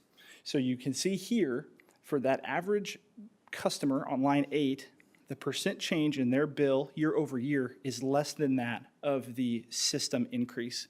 And that's going to be by design, based on the cost of service findings and the way that we have proposed the rates. I'll run through these next two customer profiles a little bit quicker since we have the lay of the land, but you have a similar form and function where you have low, average, and high users for a commercial customer. We've used 24, 48, and 9600 cubic feet in a 1-inch meter size. And so you can see on line 5 for that user, less than $8, just about $8, and then coming down to shy of $6 increase month over month. That's for a 4,800 cubic foot water customer. Looking at the percentages here, this is where we start to see a little bit of diversity in terms of the intended impact of the rate design. So these percentage changes are marginally higher than those of the residential customers. And this is by design to try and achieve better cost of service alignment through volumetric rates that recover a little bit more volume from high volume users. Recover more revenue from high volume users. In the last slide that I have for you, this is going to be for the industrial customers. And the key difference here is just that we have higher billable flow usage profiles and a much higher meter size. And so you can see the same trend is applying on line 7, 8, and 9, where you have a little bit more percent rate of change, which it maxes out at 11%, which you can see on line 9. And this is part of our rate design objective to keep the typical bill impact within 2% for customers of the proposed system-wide revenue increase. So that concludes my prepared material for this evening. I'm happy to answer any questions that you have. Thank you. Any questions, any comments? I have a quick question, if you don't mind. Well, and you may not know this, but when's the last time that we did this, since I'm a little bit newer? We do the cost of service every 3 years. So 3 years, Yep. okay.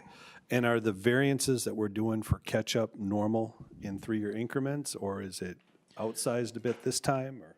No, typically, when you went back to that, the total amount over 5 years, we use that as an indicator, and we trend towards that number, because if we did that again next year, it'll be different. So it's not an absolute number, it's directional. So that's what influences how we move Okay, up so or these down. adjustments are kind of normal, what you see every 3 years, kind of chewing up the classes?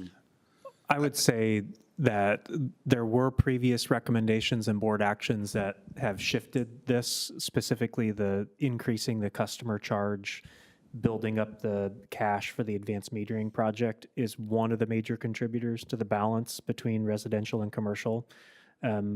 And that's also follows the costs there as well. So the higher volumetric costs have not been increased yet, and that largely impacts industrial commercial customers, which is the direction that this is going.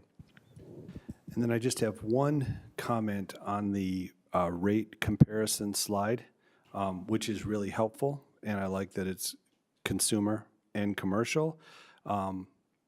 I think functionally for us in Olmsted County, it would sure be nice to see comps with Stewartville and Byron. I know the size is different, but it just feels like a lot of the recent business locations and wins happen, you know, adjacent to us in other parts of Olmsted County. So it doesn't have to be both, but at least something outside of Rochester, but still in Olmsted County, you know, might also be helpful to add in the future for me personally. So.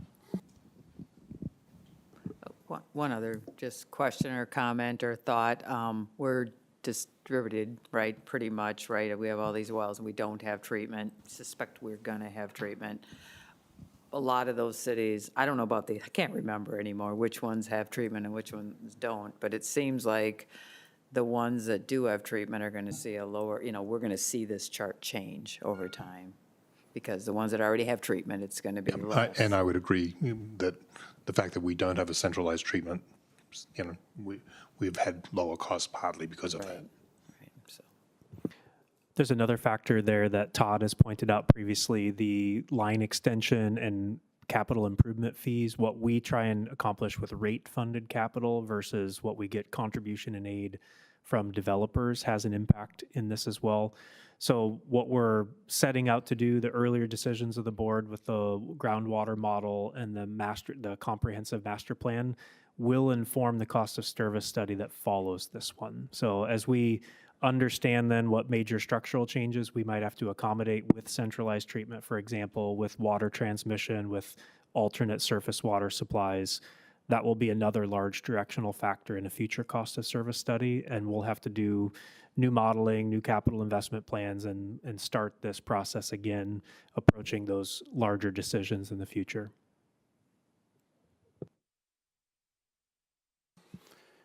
Any other questions or comments?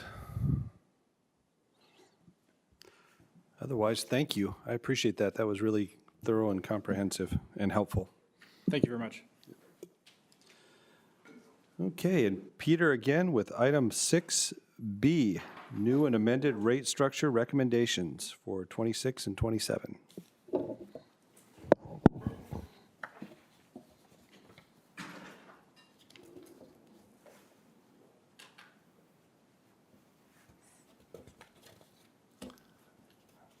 So the purpose of of this presentation today is to give you a quick overview of some of the proposed changes that we plan to bring to the board in September.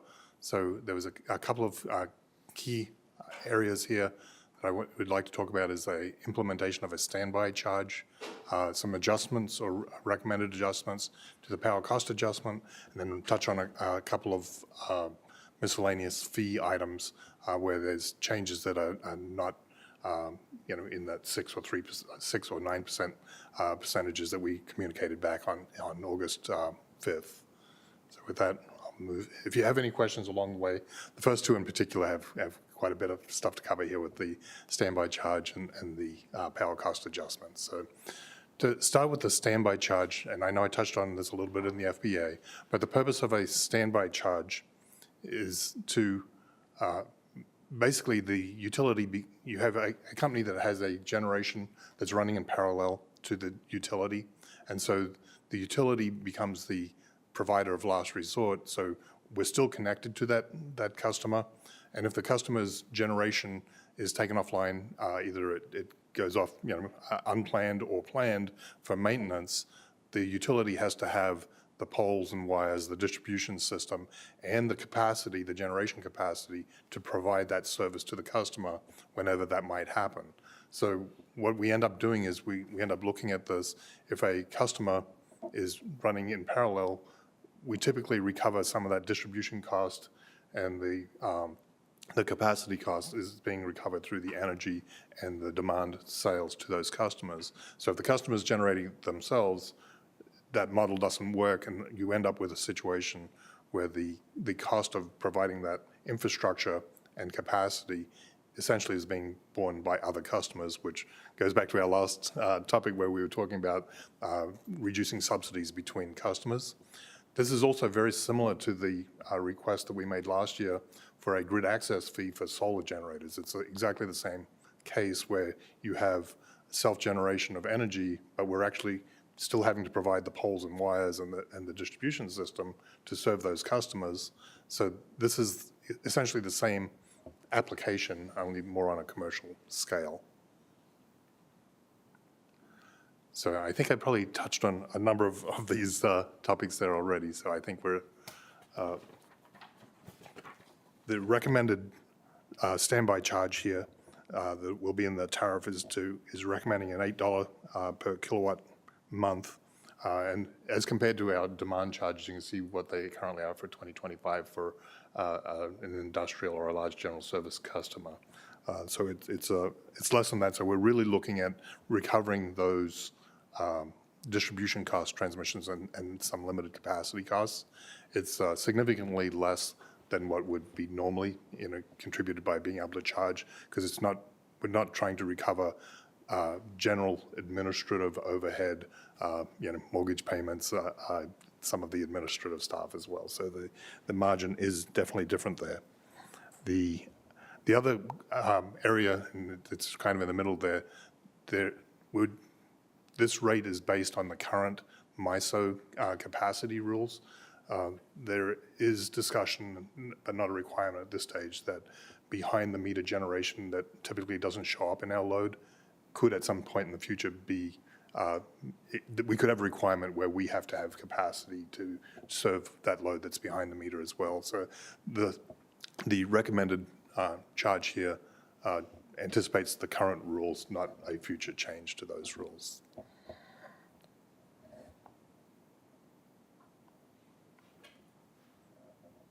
Any questions on the standby charge there?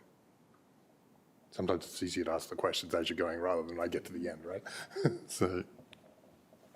Just a quick question, Peter. So at the bottom there, it says it's on all new interconnected cogen plants. Is that, how do you identify that? Is that through the application process? Yep, it would be through the application process. And we're also going with the nameplate as opposed to trying to get inside of an organization and do a lot of detail metering to go, oh, you elected this level and you performed at this level, and which does happen in some other enterprises, but we're saying let's grandfather in what's currently there.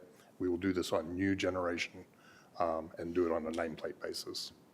Makes sense. Thanks. The second area that I'd like to cover here is a power cost adjustment. Most of you have probably seen this on your bill. It goes under multiple names. We call it a power cost adjustment. SEMPA calls it an energy cost adjustment. Some other areas you'll see it as a fuel cost adjustment. I've seen that on my Excel bills. But the basic theory behind a power cost adjustment is when we're setting rates, we don't have control over the wholesale power cost. It changes. The market is moving. Bill was just showing graphs of that earlier of the fluctuations within that. So what we did back in 2015 is we set a standard rate. So for wholesale power costs, and our rate since 2015 has been 7.285 cents per kilowatt hour. So what we do then is based on what actually comes through each month for our power cost, what we're paying MISO, what we're paying SEMPA, if we have any bilateral contracts for energy or capacity, all of those are put in to compute our power costs for the month. And then we multiply the kilowatt hours times that rate and go, okay, we're plus or minus, and then that's passed through the power cost adjustment each month. So that, at a high level, that's kind of how that all works from a power cost adjustment. The bottom part there about the 2 cents, typically if that power cost adjustment gets to be over 2 cents a kilowatt hour on a fairly sustained basis, you probably, over or under, you want to kind of go back and revisit that standard cost and adjust it. But when you adjust a standard cost, if you don't move the headline rate, the listed rate that we're charging, in the same dollar proportion, up or down, you're creating either a cost increase or a cost decrease. So they need to kind of stay together when you're doing that, because if you move One, like if I reduce that standard cost, I'm actually increasing the cost that's going to flow through that power cost adjustment. So that being said, that's exactly what I guess we can touch on these. The next slide, I'll tell you that's exactly what I'm going to recommend. So some key reasons why you want to have a power cost adjustment. One, the bond rating agencies look at that. We still have all the operational risks of the utility, the distribution side, but it essentially is factoring out the wholesale cost risk if you have a power cost adjustment, which is very, very common in electric utilities. The second part there is if you didn't have a power cost adjustment, you'd have to try to estimate what you think that wholesale cost is going to be, and being conservative accountants, we'd probably overcollect. So it actually helps make sure you collect, not too much and not too little, right? It's going to follow what's actually happening there.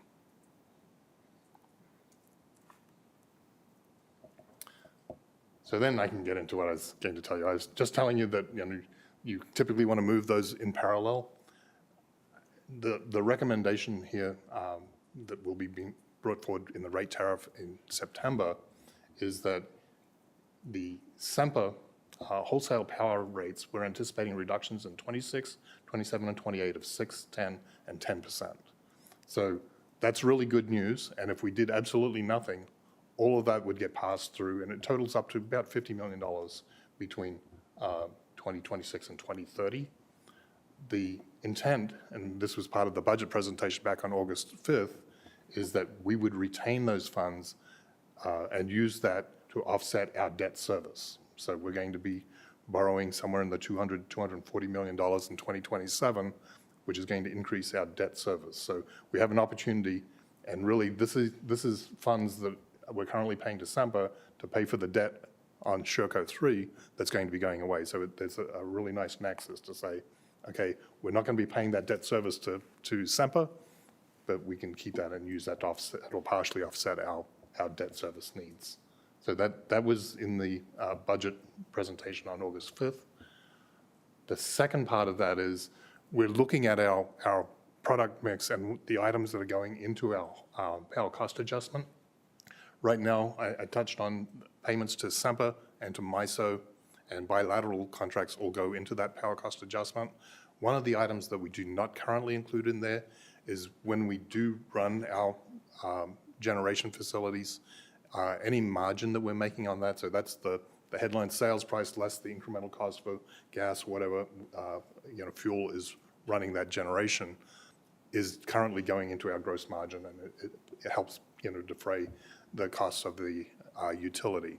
So if I put all of that generation into the power cost adjustment, again, I would be taking that money where I'd have to turn increase rates to get it back. So what I'm recommending here is we want to put the wholesale generation into the power cost adjustment, because to the extent that that increases or decreases, it really is a hedge against the power cost. So if our local prices are high, more than likely our generation is going to be running, and instead of paying, passing through the high cost of the local price and not, and then keeping, the margin on the generation that typically will be at a higher price at that time as well, we're saying, no, those should match and offset each other. The real cost or the hedge is the cost to run the generation, and that's what our customers should be paying. So it's always been a very small number because 98% of our wholesale power comes straight from SEMPA, but going forward at the end of 2030, that's not going to be the case. There will be times when we're doing more generation, and that hedge should really be flowing through to our customers. So my proposal here is that we retain the current margin that we have, but any changes going forward would flow through that power cost adjustment. So that's the recommended change to the tariff. So I did want to make a comment on this, just that I do generally like the idea of doing this, and I think that idea of this is much better than mucking with rates and saying things changed, that if you can do the adjustment. But I think what you're telling us is, or if I'm hearing you correctly, is, but be ready, if you use this method in our planned future, it could have more, it'll have more variability. It has the potential to have variability around the wholesale costs coming through. We already have that. So the piece that I'm adding here is really looking at that self-generation piece, and that's relatively small compared to the Okay, good. $100 million that we pay. So in just wholesale to, power. again, be clear, I was reading you to say that, no, it could get to be a bigger fluctuation, but it's still a good way to do it. And you think, I heard that wrong. It could be a bigger fluctuation. The same graphs that Bill was showing Yeah. with, we're going to enter into these PPAs, and the market price may or may not, Yep. be where it is. Those costs will flow through the PPA today. Yeah. So that's kind of the mechanism of where they come in. So if the discussion is the mechanism, I do like the idea of the Yes. mechanism. I think people who want to understand all that detail can learn it, and most of us don't. Yep. And I think what I was trying to highlight here is we've had this mechanism in place since 2015. There is a best practice of how you do this, and I'm recommending that we are going to make some tweaks here, very narrow and specific to, we want to put the wholesale generation into the formula, but I also want to kind of stay dollar neutral with that. So I don't want to put more money in or take money out of that. I kind of want to go, okay, historically, we've been in that $4.5 million range. Okay. We want to retain that. But anything above or below that, I want to go into the power cost adjustment. And the other one, and my intent is that I will have a specific board resolution around the Semper wholesale one, because I want that to be very narrowly tied to the Sherco debt relief. So they may or may not come through with those numbers over the next 3 years.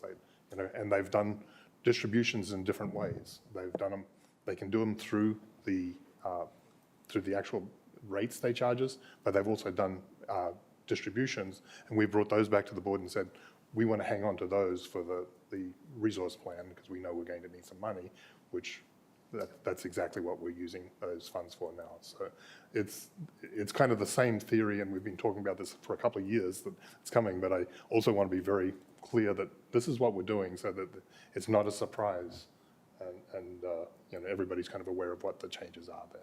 No, thank you for that. Yeah. The last bullet point down there that was talking about, we also in the past have had long-term and short-term capacity sales that we've made, and we've typically not included those in the power cost adjustment. And the question there is a short-term capacity sale. So if we have excess capacity for a planning year or a quarter, we can go out and sell that on the market to somebody who's short. And when you're in that short-term management process, we're basically saying, that's really part of the power cost management. If it's a longer term one where, okay, we're going to build something or we have excess capacity, that could end up being more of a long term. And it's like, if it's a long term situation, taking that capacity and essentially selling it to somebody, we really should be funding, any proceeds from that should be funding the depreciation and the debt service on those kinds of assets. So we're trying to come up with where's that line, right? And so we kind of settled on less than 5 years, we're going to say is short term, it goes in the power cost adjustment. Long term, it's obviously got some different other characteristics. Any questions around the power cost adjustment? Can I ask a real quick question, going back to the bottom of page 61 real quick? And you may have had this somewhere else and I just missed it.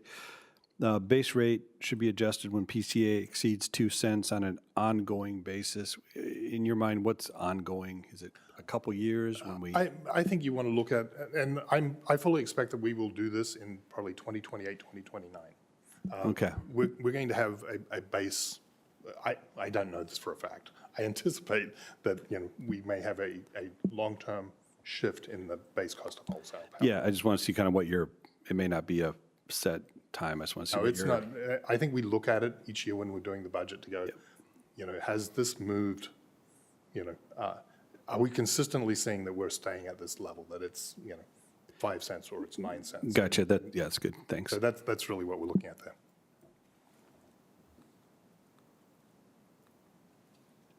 So with that, I think we're down to the last slide. I wanted to touch on a couple of the miscellaneous types of charges that we have that we're anticipating incorporating into the rate tariff here in September. So the first one is a fee that has been on the city's fee schedule for many years. It's a water availability fee, which has largely been used over the years to pay for water towers. And it will work into some of the work that's being done on the comprehensive master plan here in 2026 and is a component part of that. What we're doing there is we're aligning the rate adjustments there with the general rate adjustments for the water utility. There's the second one up there, the line extension fee. I wanted to point that one out because if you look at the residential one going from 1150 to the 1400, that's a 22% or 21.7%, I believe, is the rate increase. And that's based on the historical actual costs that we're seeing increases in our costs of doing line extensions for developments around town here recently. So, and if you look at the rate from 26 to 27, that's a 6% rate adjustment. And then from that down to the commercial, that's a 20% differential between the residential and the commercial. The third one there is looking at plat reviews. This is, we get into situations where our engineers end up doing, engineering for the design of places. So the intent here is to the first two reviews of the plats would be, included in our current process. But subsequent to that, third on, we would start tracking time and materials and charging, the cost that it takes to continue to do that. And then the fourth one there is a new fee that we're proposing to add, and this is a credit card processing fee. This one is not firmed up yet. It will be by September. We're still negotiating with the card processing company to process this. It will be tied to our implementation of the new customer portal. So we're anticipating it will be January 1st or close to that time frame. And then looking at the transactions there, and you look at commercial versus residential, that really has to do with the average dollar amount of the transactions. Typically, we do try to limit large balances, especially using point cards, because the cost per transaction can be astronomical on the credit card side. So the intent of the credit card availability is for residential and small commercial customers to be able to take advantage of that as needed. Our preferred mode of payment is for people to use ACH payments. So that's kind of the complementary part. This is also was included in our budget for the current year for 26 and 27. We spend about $750,000 a year in credit card processing fees. We are anticipating this is about a $500,000 change from that expense.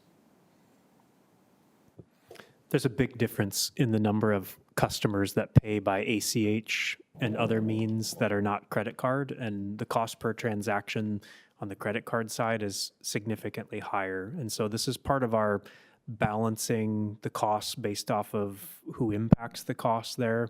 And so that's the rationale behind the credit card processing fees is as those have escalated and the prevalence of using credit cards has gone up, we're actually collecting less revenue because we're paying the processing charges behind the scenes there. So trying to put those costs where they're being imputed, which is the customers paying by credit cards there. A couple of questions, just on the water availability fees, I see them going up and some, nominally going up as costs do.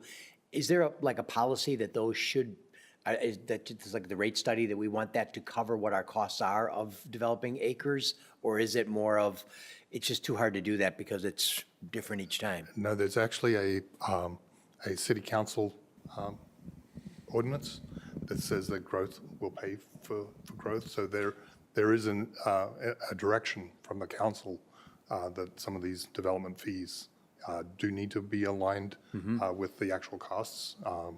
Historically, there hasn't been a cost of service or anything done on these, and so that was part of the discussion going back over a year ago. Right. We should. And I'm okay if it's sort of like a best estimate, but it looks like it's more of just a. At present, it's following the water recommendation of the 9%. So that's what that is. Okay. So.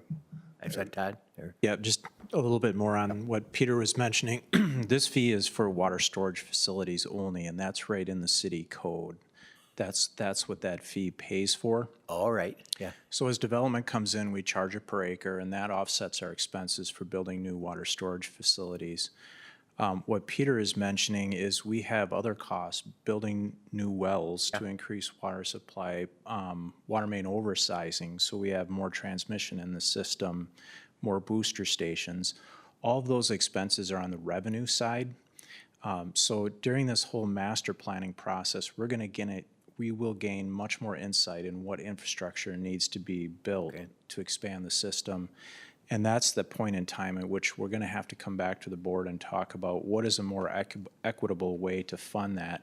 Higher charges for land development to pay for growth in the system, or rate funding that's to some extent subsidizing it, so. Okay, no, that's helpful, and again, I'm fine with it, I just wanted to make sure I understood it. I will point out, as someone else on the board should point out, the sewer access fees are dramatically different by region, and it's a big deal, where I don't think that's true in the water fee, and the costs probably are not dramatically different either.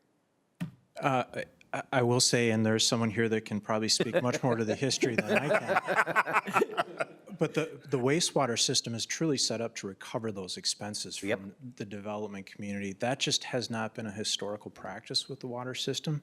So that's going to be the big question that the board is going to have to tackle here in the future once we have a better idea of what those true costs are. And to some extent, if we wanted to follow the same philosophy, the fees are probably going to fall somewhere more in line with what you see for wastewater. Interesting. Thank you on that. My other point, just on the 3% transaction, I've been watching this. It's happening in restaurants and everywhere else.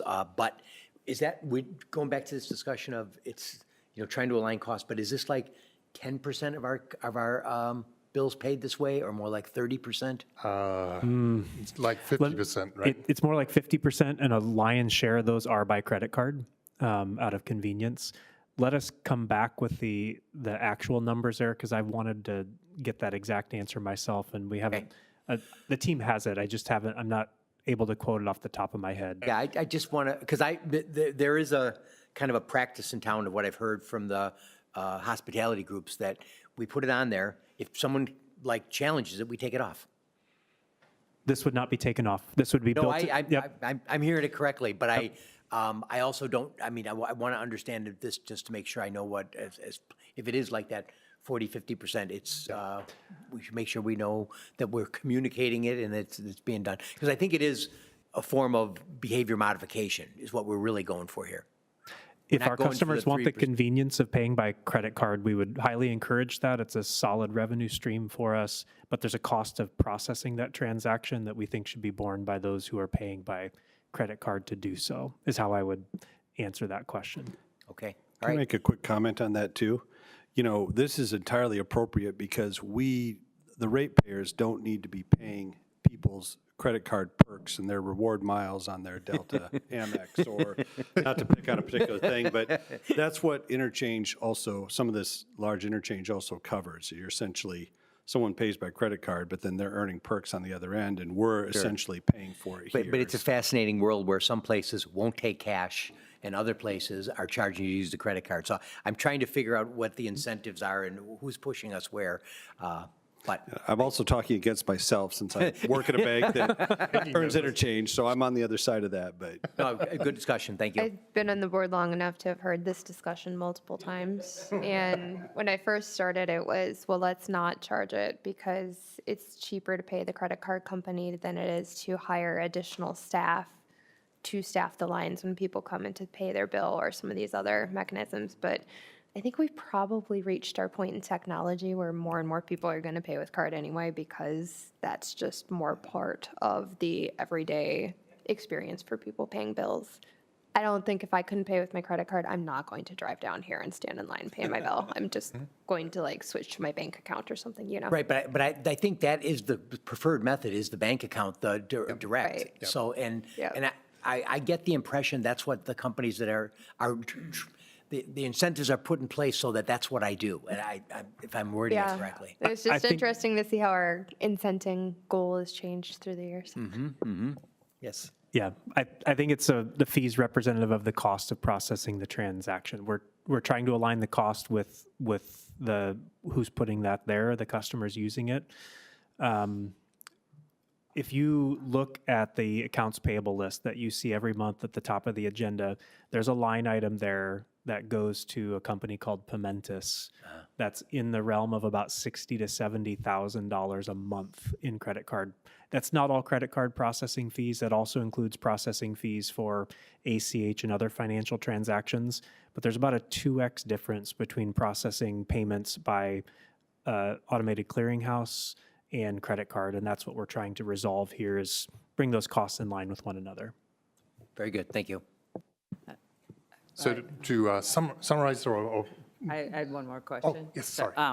Besides the sewer, I will give a little background. It was about 7, 8 years ago, and prior to that time, we were not, it was in the same situation, and then changed pretty significantly. It was very painful, by the way, so be aware. Something to look forward to. Yes. But I was wondering about the multiple plat review, thinking that's, I'm wondering if that's something the whole city as a whole is looking at. I mean, so that was one question, because it seems like that would make, and I'm thinking, just having, again, lived that world, I think it's going to be messy. But then I also wondered, how many do we get? How many really go through three reviews? I think we're going to have to follow up with you probably on both of those questions to accurately answer, but good question. Any other questions?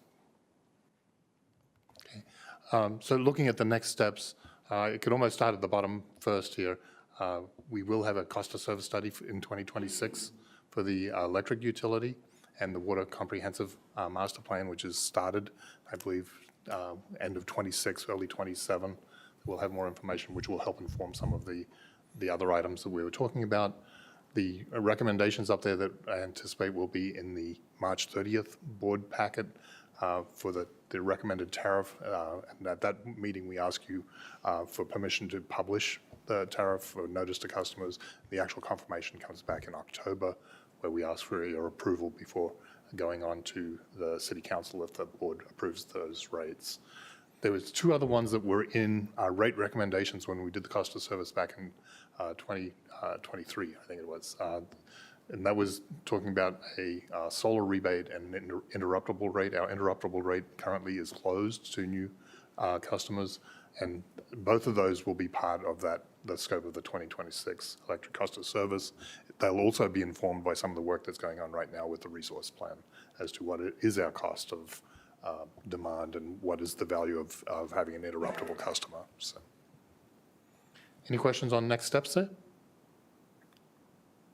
I think I am done. If I could maybe summarize, I'm hearing consensus from the board on all of the recommendations that Peter brought forward on the the new and amended rate schedules. And so we will prepare the recommendation coming in September with all of these included there. Appreciate the conversation with that. So thank you, Peter.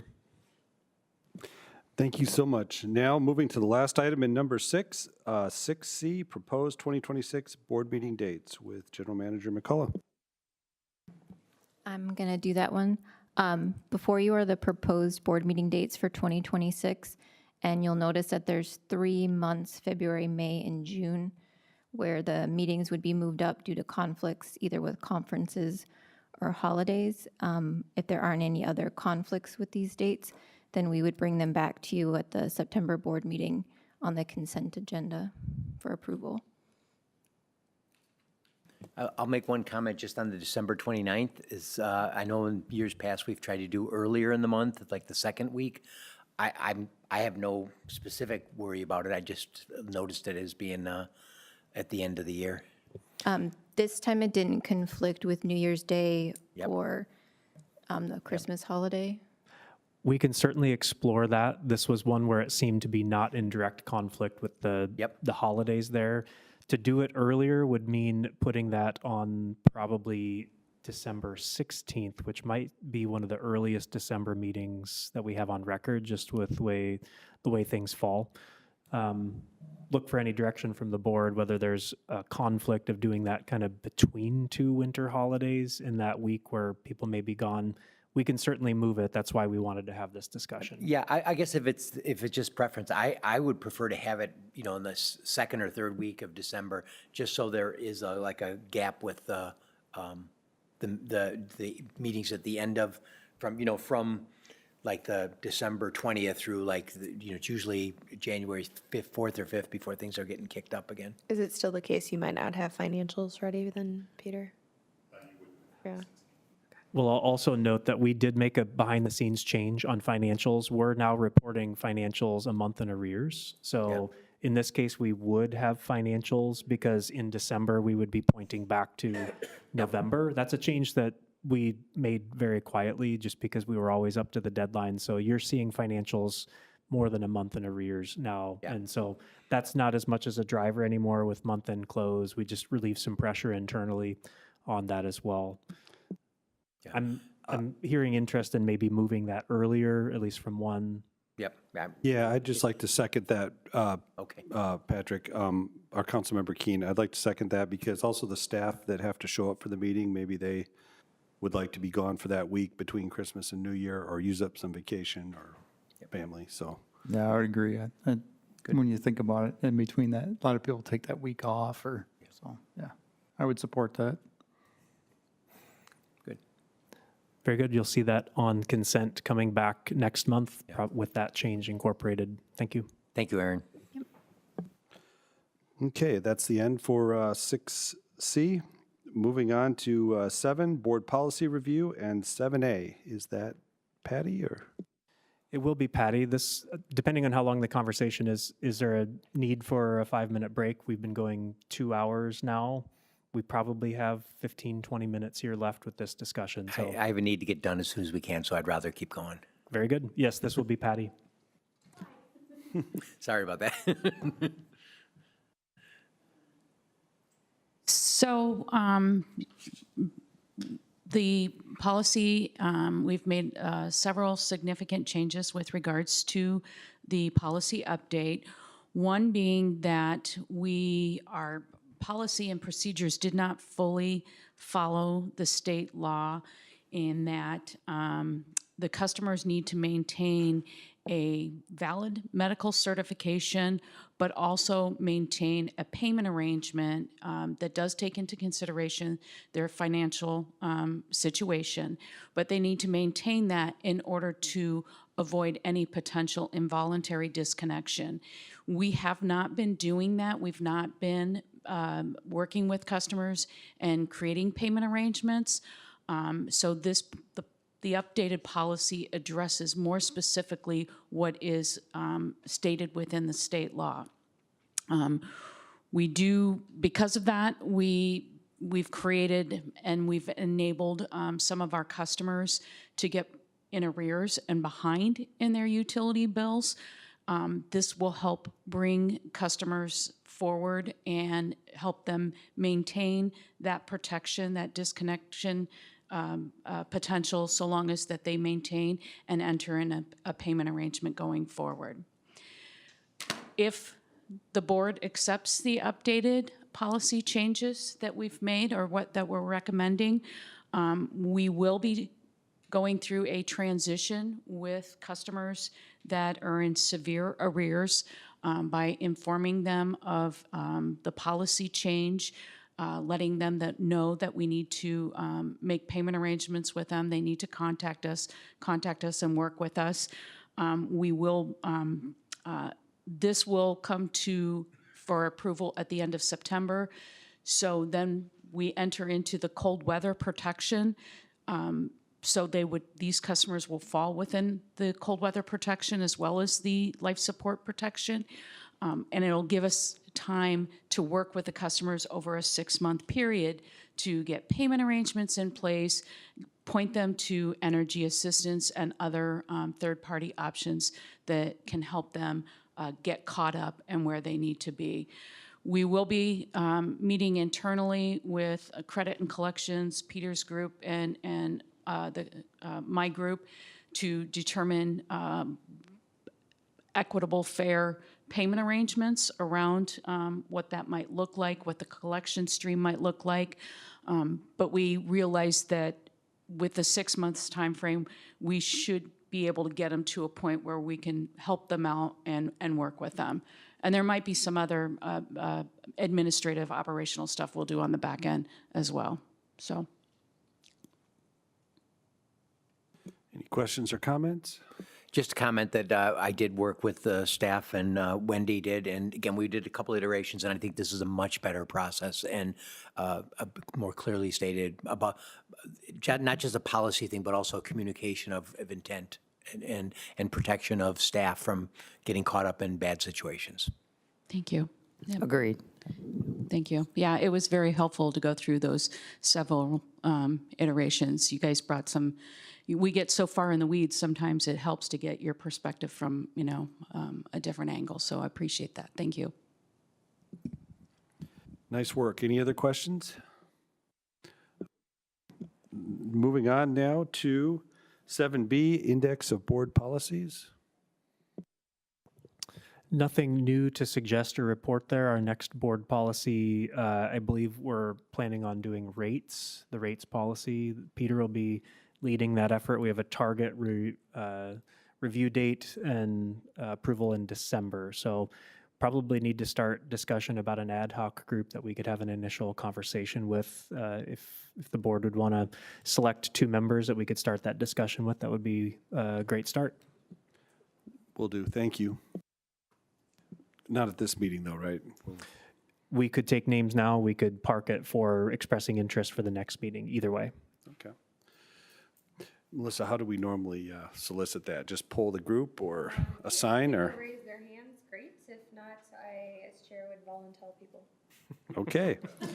Raising hand opportunity for anyone that wants to be on rates. Wendy? I would also like to be on rates. I don't want to step on anyone else jumping in on it, but if someone else wants to, I'll defer to them, so. Okay, sounds good. Moving now to item number 8, General Manager's Report with General Manager McCullough. Very good. I will do a slightly abbreviated version of my report. And I wanted to focus on one item specifically there, a recent conversation that has been had at the City Council relating to the Silver Lake Dam modification project. Put a bit of kind of history. Some of the newer board members won't have been fully versed in this, but as I get to my slide here, the Silver Lake Dam has been in the RPU portfolio since the mid-1950s. And in the 2022 timeframe, I believe there was an understanding that they're exploring a joint project that includes dredging, modification or relocation of the dam. RPU would contribute, it was originally 1.24, now up to 2 million, based off of offset future capital investment that would need to be made on the Silver Lake Dam. The City Public Works Department has progressed Silver Lake Dam here. This is actually some video that I took last year during a high flow event. So this is the Silver Lake Dam in operation in its mode of flood passage. That's the leaf gate laid all the way down. Those are the tainter gates raised all the way up, passing more than 5,000 CFS through the dam during a high flow condition to allow flood passage to happen there. So the revised design as it is today, I'm just sharing with what our Public Works peers have presented to City Council. There's a concept here of a rock arch rapids. That's the curves you're seeing down through the main channel with some cascading pools on the north end of the shoreline that will replace the fixed dam and have it with an earthen dam and some piers areas there. So the revised dam has preserved more of the lake area and actually moved the dam further downstream, at least the run of the dam. And in that, they've had some revised costing. The original costing expectation was about 12.3 million total for the dredging, the trail improvement, and the dam modification. You'll see that middle line dam modification. The current estimate with the new dam design is 7.19 million. So a cost escalation of almost $3 million in the dam modification portion. The funding sources currently for the dam modification are the RPU contribution, the state Lessard Sam's Outdoor Heritage Council grant that was awarded to this project. I think it was 2.4 million. So that makes up currently 4.8 million roughly of the funding sources, with the remainder identified from the 1989 stormwater flood control reserves.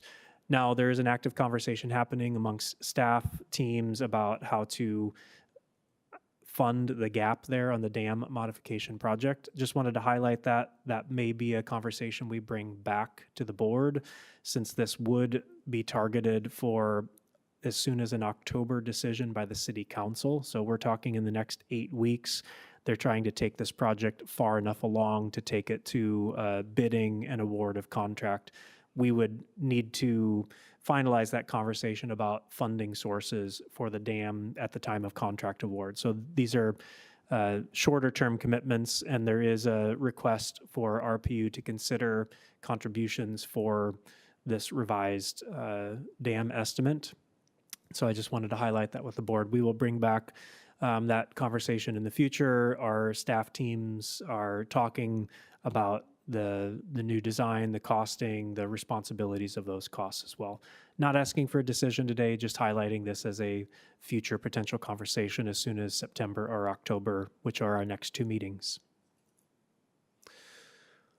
These are the next steps for the project. They're being driven by Public Works out of the stormwater staff and the WRTP staff, and so we're just here as a partner in the funding sources for it. No significant changes to our budget timeline, the renewables conversation with the approval tonight. We intend to go to the City Council on September 8th for authorization of the renewable PPAs. That's that light blue line down in the bottom center. Also want to highlight we're getting good, I would say, uptake in the customer survey. I think last report we had about 14, almost 1,400 customer responses there, and we sent out another group of emails that we found and discovered this Monday through some additional back-end data processing of some customers that didn't get it, and we found out why their emails were over in the SEW portal and not in our customer information system. So we did some additional discovery there and sent out another group of emails, so we believe we'll have some good response rates there. We're doing our final week push here. The survey does close September 2nd, so at the end of this week. We believe we have a very good sample group to be able to provide insight and information to the board. We will bring that back September 30th. There's a number of roadshow engagements that I have to go talk to various community and stakeholder groups, including the Sierra Club, the Chamber, Center for the American Experiment, Sustainability and Resiliency Commission. So trying to get good engagement there. I also did about an hour-long piece on the radio this morning with Andy Brunell on KROC. So we're getting quite a bit of interest in the conversation, and I think that's a good thing as we approach the recommendation and ultimately a decision in front of the board. To preview what we're planning to bring in September, since September 30th is our needed date to do rate notifications to our customers, what you will expect to get or should expect to get from us is a report on the survey from Great Blue. We'll have a conversation about noticing our customers about the intended rate changes for 26 and 27. We're preparing 2 schedules, basically the 4% or the 6% pathway, so that we're prepared if there's any change of direction from the board at the time, that we can still, within this budget runway, make any adjustments midway through. So we are preparing, doing the additional work of preparing a second tariff schedule that would be representative of an alternate pathway, should that be the direction of the board. And with that, I will take any questions and maybe point out one opportunity in mid-October for the SIMPA annual meeting, which is historically hosted up in Bloomington, Minnesota. Councilmember Keene, Board Member Keene has already expressed interest, so there is an opportunity there. It's a Thursday, Friday up in St. Paul, Minneapolis. We'll also be hosting the SIMPA board meeting here in Rochester on November 12th. Our board is always welcome to attend. That's at 9 o'clock in the morning on a Wednesday, if you would be so inclined to attend. That's all I have. Thank you. Any questions or comments? Hearing none, we'll move on to number 9A, Division Reports and Metrics for August 2025. Any questions or comments on any of the division reports or metrics? Hearing none, any other business to come before the board? Hearing none, I would entertain a motion to adjourn. So moved. Second? Second. Motioned and seconded, hearing no other discussion. All in favor, say aye. Aye. Opposed? Meeting is adjourned.